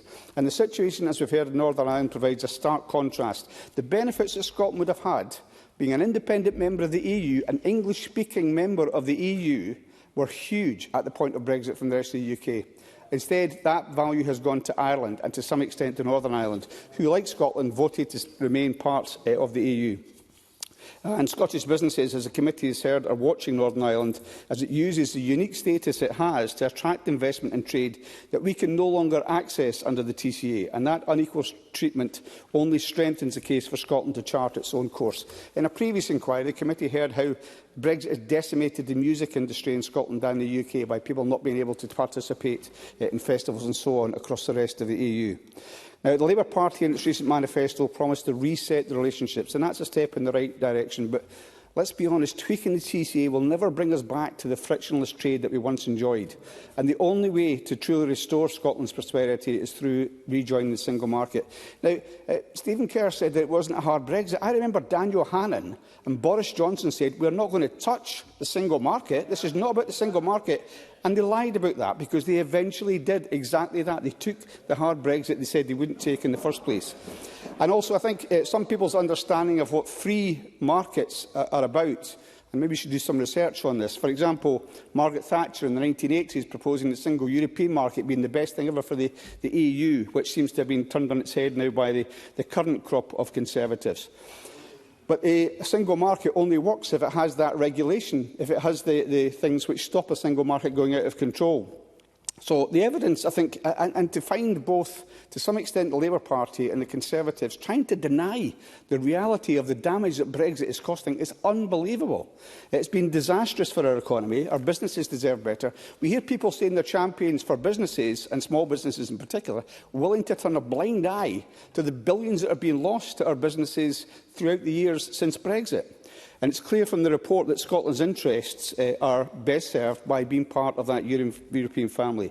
If the UK is unwilling to listen to the calls for a better trading relationship, then it's up to the people of Scotland. Now, we had a discussion, if I can just finish this point, people have said we should have a referendum, and somebody even said the Liberal Democrats were the first to propose a referendum. I think we should have a referendum. I think there is nothing more guaranteed in this life that Scotland will one day rejoin the EU, and that the UK will also join the EU. And everyone knows the benefits of that, but they don't want to talk about it yet because they're scared of political consequences. But it will happen, and the sooner we do it, the less damage it will cause. And if he still wants to intervene, I'll give way to Mr Kerr. Very, very briefly, Mr Kerr. Well, it's not going to happen, but can he get the facts right? It's not the UK that's stopping all these exports from the UK to the EU. It's the EU. Yeah. I mean, it's the EU that's got to be persuaded about the sweet potatoes. Yeah. It's the EU that's got to be persuaded about all these other regulations, not Thank the UK. You, Keith, the Keith UK Brown, is a champion Keith Brown, of and if you could wind up, please. And that is a consequence of the deal that the Tories did. So it's back to yourselves. The FSB has said that it's been very damaging, very serious for businesses. Can I just say the other point about the EU and membership of the EU is, of course, the point was made by Patrick Harvey. The biggest achievement of the EU was peace in Europe. If you want to know the value of peace, and people don't appreciate it until they have war, go to Ukraine and ask them about the value of peace. And that's why the EU won the Nobel Prize. So one day Scotland will rejoin the EU, and I'm sure the UK will follow thereafter. Thank you. Just to advise the Chamber, any additional time we had in hand has now been exhausted, and therefore members will have to stick to their speaking time allocations. Move to closing speeches. I call first Patrick Harvey, up to 6 minutes. Mr Harvey. Thank you, Presiding Officer. And can I first commend especially some of those last comments there from Keith Brown. This debate, I think, very clearly the tone of it has shown that our politics still suffers from the effects of 2016 and the manipulation and the false promises that were made to engineer that result, and the polarisation in politics that resulted. I spent my life as a European citizen. This country joined Europe at roughly the moment I was born, almost exactly. And throughout all of that time, I have perceived the European project as one that said cooperation had many benefits, not only economic benefits, and a number of members have described very clearly those economic benefits which have been lost. And I have to say it's been remarkable, the frequency with which the description of the loss of those economic benefits has been laughed at by a certain member in the Chamber during this afternoon. Not only those economic benefits, but also social benefits and political benefits as well. The creation of a society across Europe that would reject the far right. And that, to me, was fundamental about what being part of the European project was, as an individual as well as a country being part of that project. That is ending now. That is at threat now, as we see the far right on the rise in the UK, in the US and in many other European countries as well. And it is noticeable, and it needs to be remarked about in a debate like this, which is about more than just the technicalities of the TCA.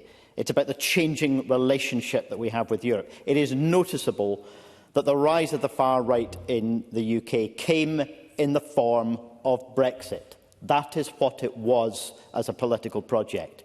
And so much of the UK's media boosting Nigel Farage's cult. And then along came Boris Johnson with his false promises printed on the side of a bus.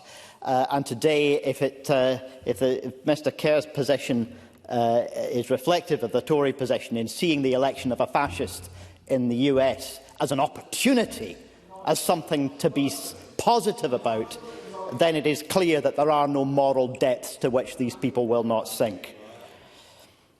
Trump is very clearly not a democratic politician and poses a severe threat to the rest of the world. And one of the threats that he poses to the rest of the world will be worsened if we do not restore the relationship with the European Union.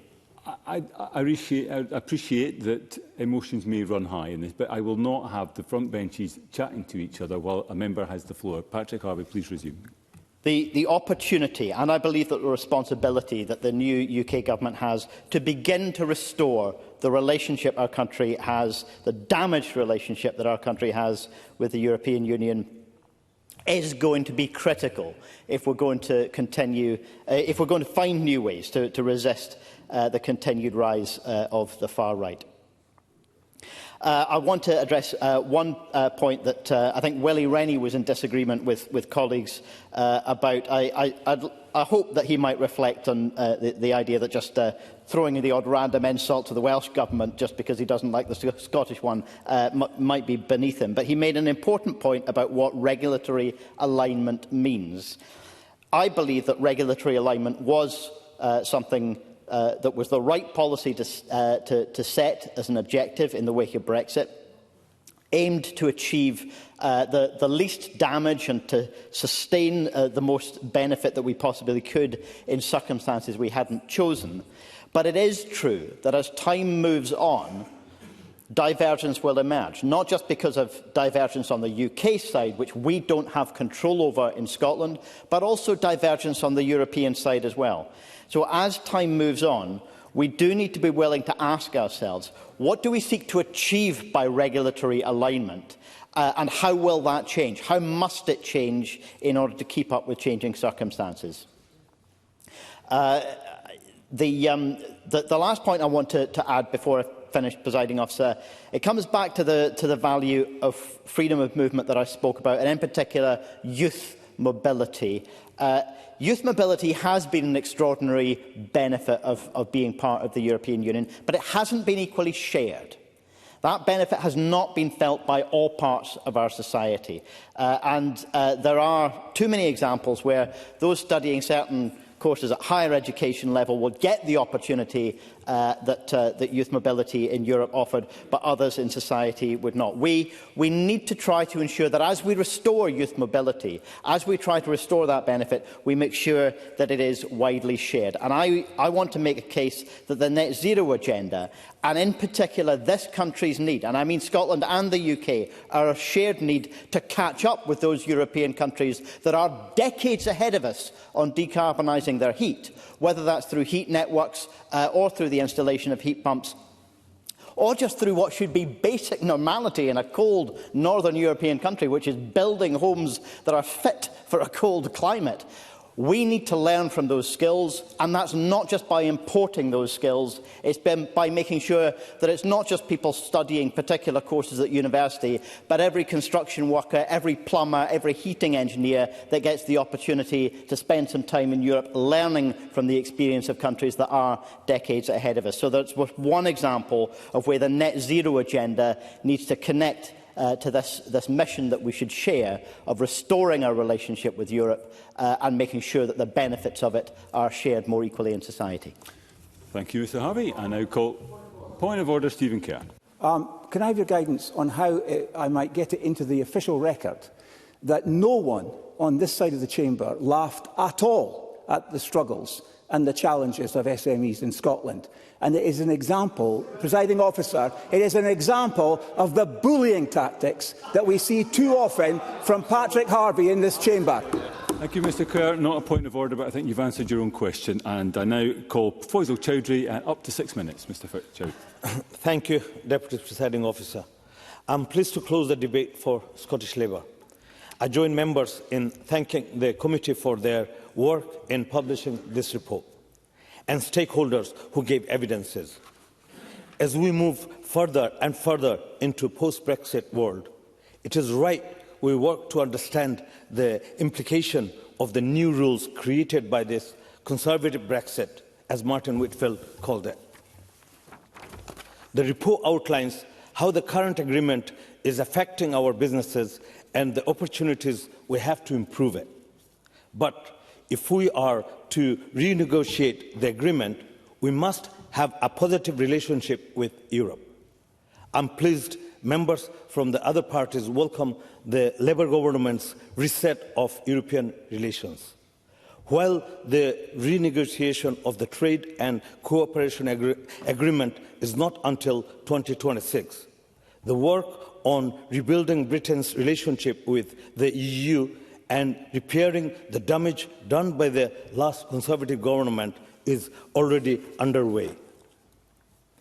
I joined the Cabinet Secretary in welcoming the joint statement between Keir Starmer and Ursula von der Leyen, reaffirming our shared values and agreeing to strengthen the relationship between the UK and the EU. I hope the spirit of cooperation seen today can extend into relations between governments across the UK. I note the Ministers for European Relations will be discussing this report with the committee, showing how the new government has reset relations with Scotland as well. The report makes clear how we can improve this deal. I would like to highlight guidance to businesses to deal with these changing regulations. Evidence given shows that Conservatives failed to ensure a smooth transition into the new rules. Logistic UK said guidance, information and technical details came too little, too late. Throughout the process of the Windsor framework, I'm sorry, I've got a lot to go through, and I've got limited time. And the Agricultural Industries Confederation said that the support from the government to address market access issues was limited. Willie Rennie mentioned businesses in his constituency that stopped trade with Europe as there was too much red tape. George Adam discussed the struggles SMEs are having, offering businesses assistance to make sense of this new regulation will boost existing exports and attract others to start trading with Europe. The committee's recommendation for an accessible summary of divergence between the UK and EU is welcomed in this regard.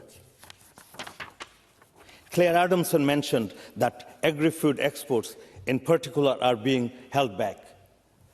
The requirement for an export health certificate adds extra cost and increases complexity. The British Chamber of Commerce said these checks have added vast amount of bureaucracy.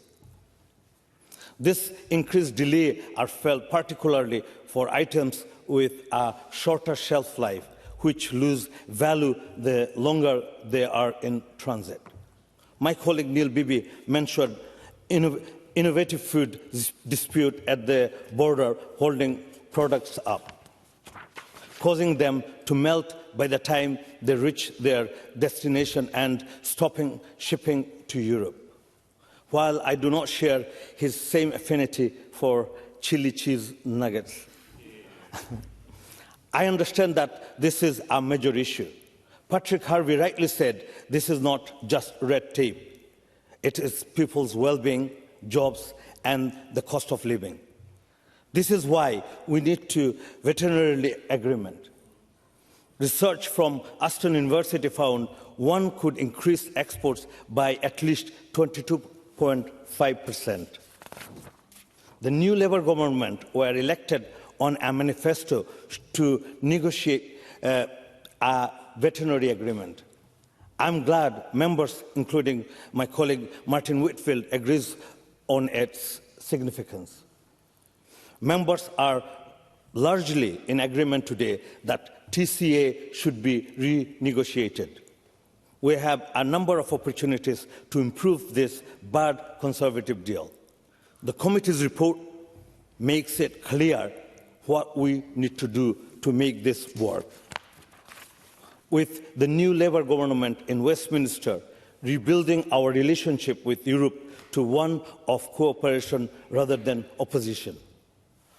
I look forward to seeing the Scottish Government and UK governments working together to achieve this, and any further work of the committee.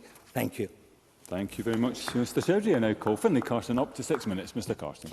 Thank you, Presiding Officer. In opening, Claire Adamson referenced the NFUS in their view that while we have tariff-free trade, it's not fiction-free trade. And let's not forget that despite significant efforts from the industry and government, our European friends who so love Scotland still, absolutely without any justification, block our seed potato exports, absolutely cutting off their nose to spite their face. So we also heard about border checks that are still being phased in, and I'm well aware, given that the committee that I convene, the Rural Affairs Committee, has dealt with the bulk of these interim and transitional legislation. And of course, EU and UK convergence has also got to keep up with divergence and comply with changing EU regulations, which will obviously lead to more and significant non-tariff barriers to smooth trade. Here in Scotland, we know that much of our Scottish produce is time-critical, with scallops from my hometown of Kirkcudbright and other shellfish products, and our world-renowned beef industry having faced additional issues. Yes, I have had many constituents who are angry at the barriers to trade, but I can tell you, right now, they're angry at this place.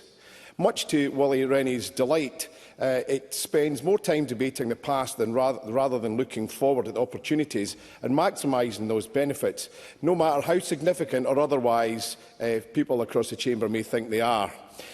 We all accept that leaving the European Union was never going to be easy or straightforward. And as my colleague Stephen Kerr rightly said, quitting the single market was always going to be disruptive and result in hurt feelings and animosity at best. It was never going to be in the interest of any member of the EU to allow member states to say enough is enough and to go it alone. The danger, of course, is that others might consider following suit, especially if it returns control to their countrymen and women rather than being pushed into a corner and collectively told what to do. While possibly some aspects of Brexit may not be entirely to our liking, we have to deal with what we have, whether you support it or not, and that's democracy at work. We are part of the UK, and the UK voted to leave the EU. That deal has now been done, and we have to make good on opportunities which should be significant, and which should be significant for the Scottish businesses in the future, both in the EU and globally, as new markets open up to us like the Pan-Asian countries. Cementing a future relationship with the European Union, something that we were part of for more than 40 years, has to be remembered, but it's always going to be critical. But this is not a new situation. We did vote to leave the EU in 2016, and while we need to look back at the past, we should now, at this stage, be looking forward and towards the future, not using Brexit as a continual excuse for constitutional grievance. The creation of a new trade deal framework is vital, as is the establishment of an international relationship that respects the sovereignty of the UK while maintaining the mutual benefits of cooperation with our European friends. I have very little time in hand, but I'll take an intervention. George Adam. Just so we can talk about the here and now, you'll be aware that during my own contribution I talked about Scotland's SMEs. So if we're talking about how Brexit has actually been harmful towards many of the Scottish kind of small to medium enterprises, what's your ideas on that? I've not heard anything from the Conservatives about that. It just seems to be Brexit's a good thing and a way to these businesses tell them to go elsewhere. Finlay Carson. I can't quite understand that. At no point did I suggest that. What I'm suggesting is that rather than spending year after year, debate after debate, looking at how bad Brexit is, we should be looking at those opportunities. And I did say that some may see these opportunities as more significant than others. And small businesses don't want us to be... Small businesses don't want us to continually moan about it. They want us to get the finger out, excuse it, and get on with making these deals work. And that's something this government certainly hasn't been doing. Thankfully, some of the contributions today have focused on what's ahead of us in the post-Brexit landscape and the UK-EU Trade and Cooperation Agreement. This agreement, which came into effect on the 1st of January 2021, marked a new chapter in the relationship between the United Kingdom and the European Union, with far-reaching implications that we've heard for trade and cooperation. As we know, the key feature of this arrangement are trade, governance and a level playing field, subsidies, state aid, fisheries and security. In terms of trade, there will be no tariffs or quotas on trade and goods, provided rules are met. And we heard from across the chamber that the TCA is possibly one of the most comprehensive free trade agreements in the world. And the EU has, it's probably the most comprehensive free trade agreement the EU has ever agreed to. And it's a platform on which we should be looking to build and grow our economy. Of course, the work carried out by Claire Adamson, the convener of the Constitution, External Affairs and Culture Committee, and her colleagues, it looks at the ways of improving the trade relationship between the UK and EU, and I wish we'd concentrated more on that today. Something which is going to be an ongoing development and will improve for decades to come. And it will have to change as the UK develops trade deals with other parts of the world. And I think it's important that we look for the positives rather than the negatives and take encouragement that the committee has carefully examined how it can further improve the TCA in the future for the good of Scottish businesses, and that includes the SMEs. In fact, I understand that Claire and our committee intend to produce a further report focused on trade and services and mobility areas of significant interest. The committee agrees, and I agree, that greater support is required from the UK and Scottish governments for businesses to manage the complexities of the current trade environment. Help must be provided to allow all business sectors to understand the changing EU regulations and navigate the customs and regulatory requirements involved in trading with the EU. And perhaps the Cabinet Secretary will provide some comment or commitment to ensuring assistance is available to these SMEs to help them improve their trading conditions. I say this, Presiding Officer, I appreciate we're now fast running out of time. In conclusion, no one is under the illusion about the challenges we face and the hard work that needs to be done. In all trade deals we enter into, whether it's the EU or the US or wherever, these deals need to be done in the interest of our businesses. If our businesses are to succeed, the focus must be on the future and not in the past, and certainly not on UK constitutional issues. I must ask you to conclude, Mr. Presiding Officer, where there is a will, there's a way. Thank you. And I call on Angus Robertson. Up to 7 minutes, Cabinet Secretary. Thank you, Presiding Officer. And I'd like to thank colleagues for their helpful contributions to today's debate. And what is abundantly clear from the committee's report and from the debate is that Brexit is not working. So I'd like to record that the Scottish Government has worked hard to promote the interests of Scotland in the autumn round of specialised committees that oversee the Trade and Cooperation Agreement. But it's also abundantly clear that the implementation of the Trade and Cooperation Agreement simply does not meet the needs of Scottish businesses. And there is a pressing need, an urgent need for change. And we will continue to be advocates for that change on behalf of the people, the businesses, the economy of Scotland. I genuinely believe that the change that we want to see will also benefit our European partners.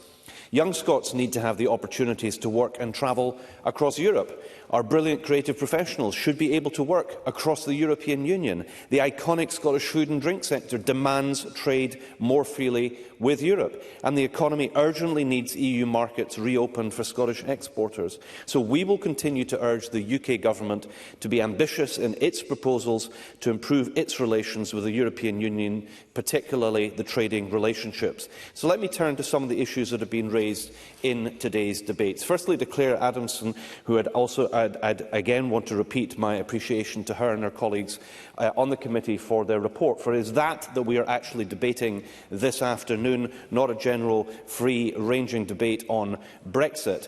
She was absolutely right to underscore the overwhelming evidence given to the committee on the damaging impact of Brexit. And I think it was also worth noting the fact that the committee's report and its conclusions was passed on a cross-party basis.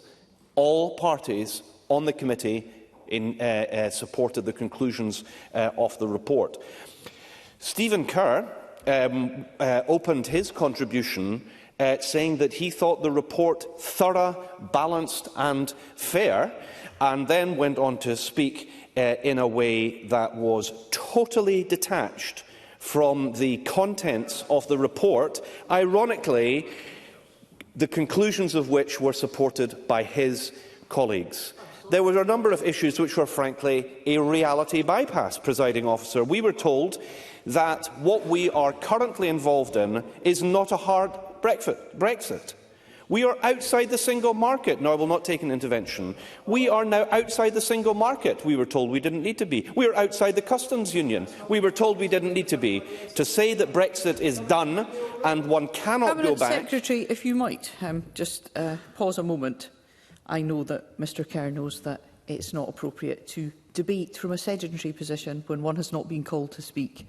Cabinet Secretary, do continue. Thank you very much, presiding officer. To say that Brexit is done and one cannot go back is A, a counsel of despair, and B, is a denial of democratic choice. People should be able to determine their future, and I am sure that they will. And just in passing on trade deals, including the United States of America, the voters of America have spoken, but let us not deny the consequences of what is coming when we face the prospect of trade tariffs of up to 20%, and we should be very, very concerned about that. To Neil Bibby and the main part of his contribution, which focused, I think rightly, on the opportunities of a reset of relationship both with the European Union and devolved administrations by the UK government. I think that is a good thing, and I am working with UK government colleagues to try and make the most of that. And I do agree that the prospects of a veterinary agreement, I think it's misnamed, to be honest. I think we should all be talking about an agriculture, food and drink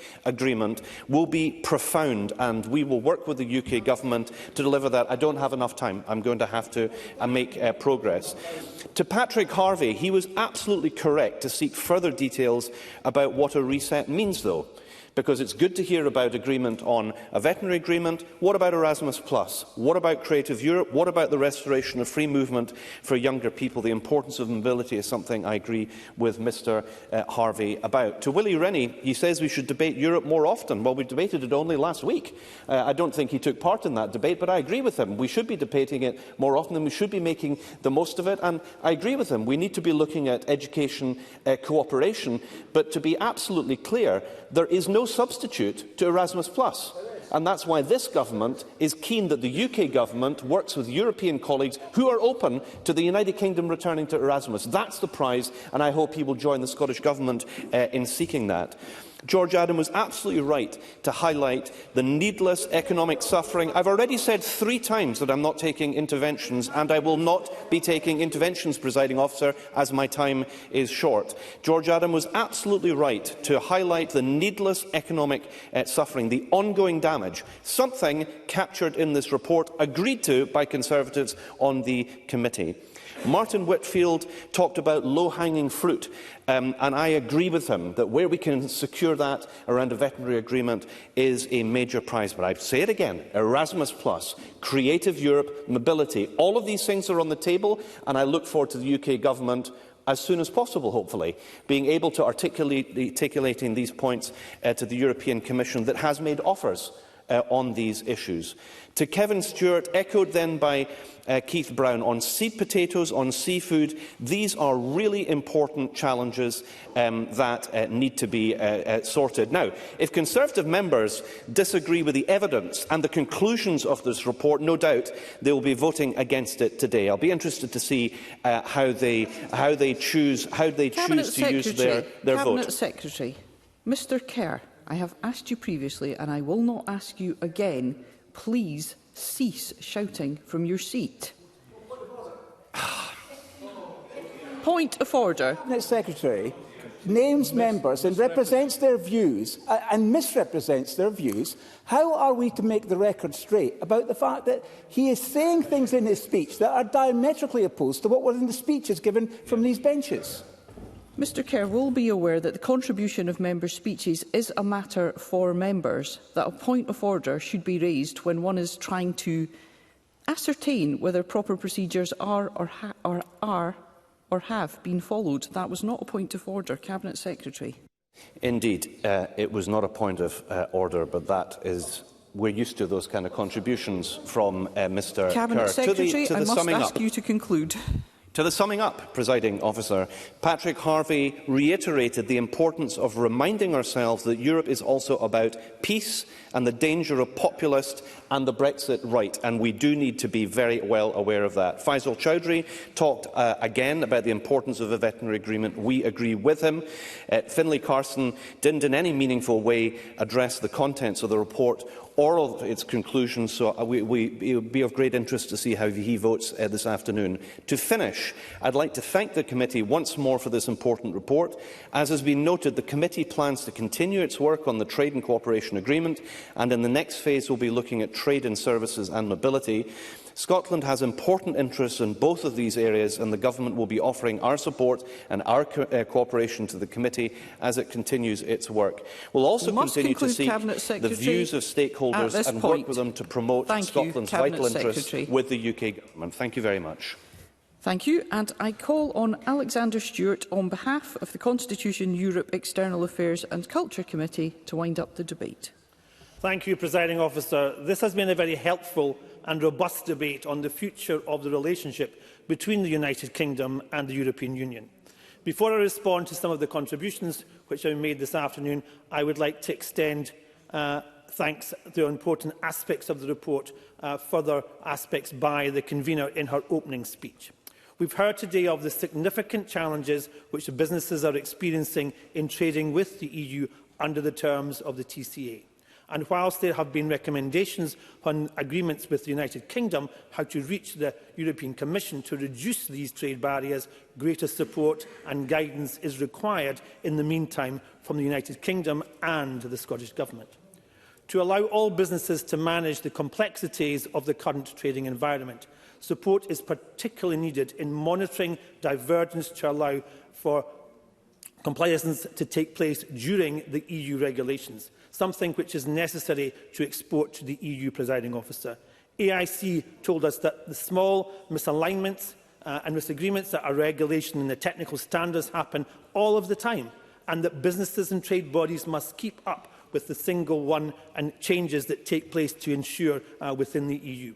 Salmon Scotland said that industry that they have to more people at station, and that is a fact, and it monitors regulation and departments. But it has to come at an administrative and a financial cost, Presiding Officers. To the end, we have heard that the UK Government to explore establishing a formal mechanism to track diversions between the EU, UK and Scotland. This should be publicly available as a resource for industries so that monitoring burdens does not sit with individual businesses or respective bodies.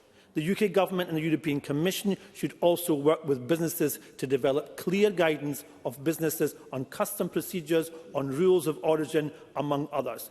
In the convener's opening remarks, she referred to the view of stakeholders that would the need for a closer regulatory alignment with the EU to address trade barriers. The Scottish Chamber of Commerce wanted to see a closer regulatory policy between the UK and the EU so that businesses do not face new trade barriers through passive regulatory divergence, Presiding Officer. Our report considered key aspects of the possible alignment with the EU when it came to the UK Government could pause, including SPS and the veterinary agreement we've heard about today. Agreements such as these could have a vital role in improving trade flows. While the Scottish Government has a commitment to align to the EU law, it is unclear to the extent to which it will facilitate improved trade with the EU without such agreements with the EU being in place. Therefore, we also recommended that the UK Government should further reduce barriers to trade through a mutual recognition agreement with the EU on conformity assignments. This also means that the UK and the EU classified bodies to confirm that a product made in one territory meets the regulations of the other. Although through working in the European Commission, the links regarded with the EU and the UK emissions trading scheme to enable Scottish businesses to expand from the changes of administration burdens, the EU carbon border adjustment mechanism. Both would require greater alignment with the EU. We also suggested that the UK Government seek to negotiate arrangements and regulations with a line to exposing and expanding the EU. Also along the European Commission on establishing Scotland's seed potato exports to access to significant markets within the EU. This could also be paused through a timely upcoming review of the TCA.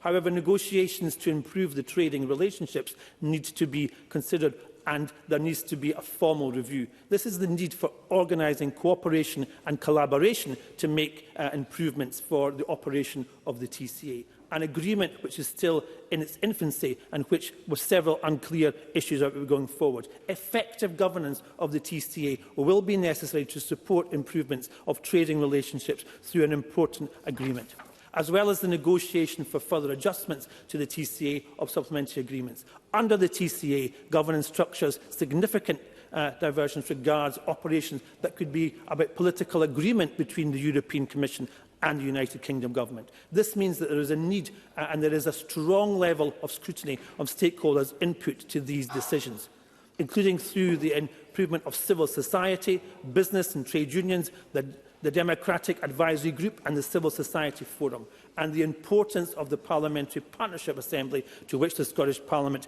is an observer. Now, we've had lots of contributions this afternoon, Presiding Officer, and I'd like to mention some of them. The Cabinet Secretary spoke initially about the trade could be improved and the working relationship that needs to take place between governments and Scottish enterprise, the opportunities that are available, and the processes and the progresses. And yes, there's no doubt there have been some difficulties for sectors. Nobody denies that. Stephen Kerr talked about our report being thorough, balanced and fair. And I would also echo that point, that it is thorough, balanced and fair. But it's complex, and it continues to have a very complex issue. And we should be assisting the TCA going forward with all of that. Neil Bibby spoke about the burdens, the regulations and the delays, and his beloved chili cheese bites. And spoke about advice that is required from the Scottish Government Mr. to ensure... Stewart, if I might just have a moment, I am aware of conversations that are happening in the Chamber, and I would be grateful if we could hear Mr. Stewart. Thank you, Presiding Officer. About the advice that the Scottish Government needs to have. Willie Rennie spoke about the delight that having this debate here today and the processes and the sectors and the committee report and the tone, and about trying to reset the success of the Windsor Agreement and how it's worked, and if there's a political will. But he also talked about Erasmus and the challenges that comes with that. George Adams talked about the successful trip to Brussels and that he was asked, and others were asked about knowing what they want to know and what they want. And the relationship about defending democracy across Europe, and the Irish question about professionalism and recognition of these professional organisations. Martin Wakefield spoke about the breakdown in relationships and the continue of trying to rebuild and refocus, supporting business, giving them the skills, giving them the support that they need, and all the SMEs that we have that require that. So in conclusion, Presiding Officer, I support the motion on behalf of the committee, which I'm Deputy Convener of, and in which the Convener has her name for the motion. Thank you. Thank you. That concludes the debate on UK-EU Trade and Cooperation Agreement on behalf of the Constitution, Europe, External Affairs and Culture Committee. It's now time to move on to the next item of business, and there's one question to be put as a result of today's business. The question is that motion 15093 in the name of Claire Adamson on behalf of the Constitution, Europe, External Affairs and Culture Committee on UK-EU Trade and Cooperation Agreement be agreed. Are we all agreed? Yes. The motion is therefore agreed, and that concludes decision time, and I close this meeting.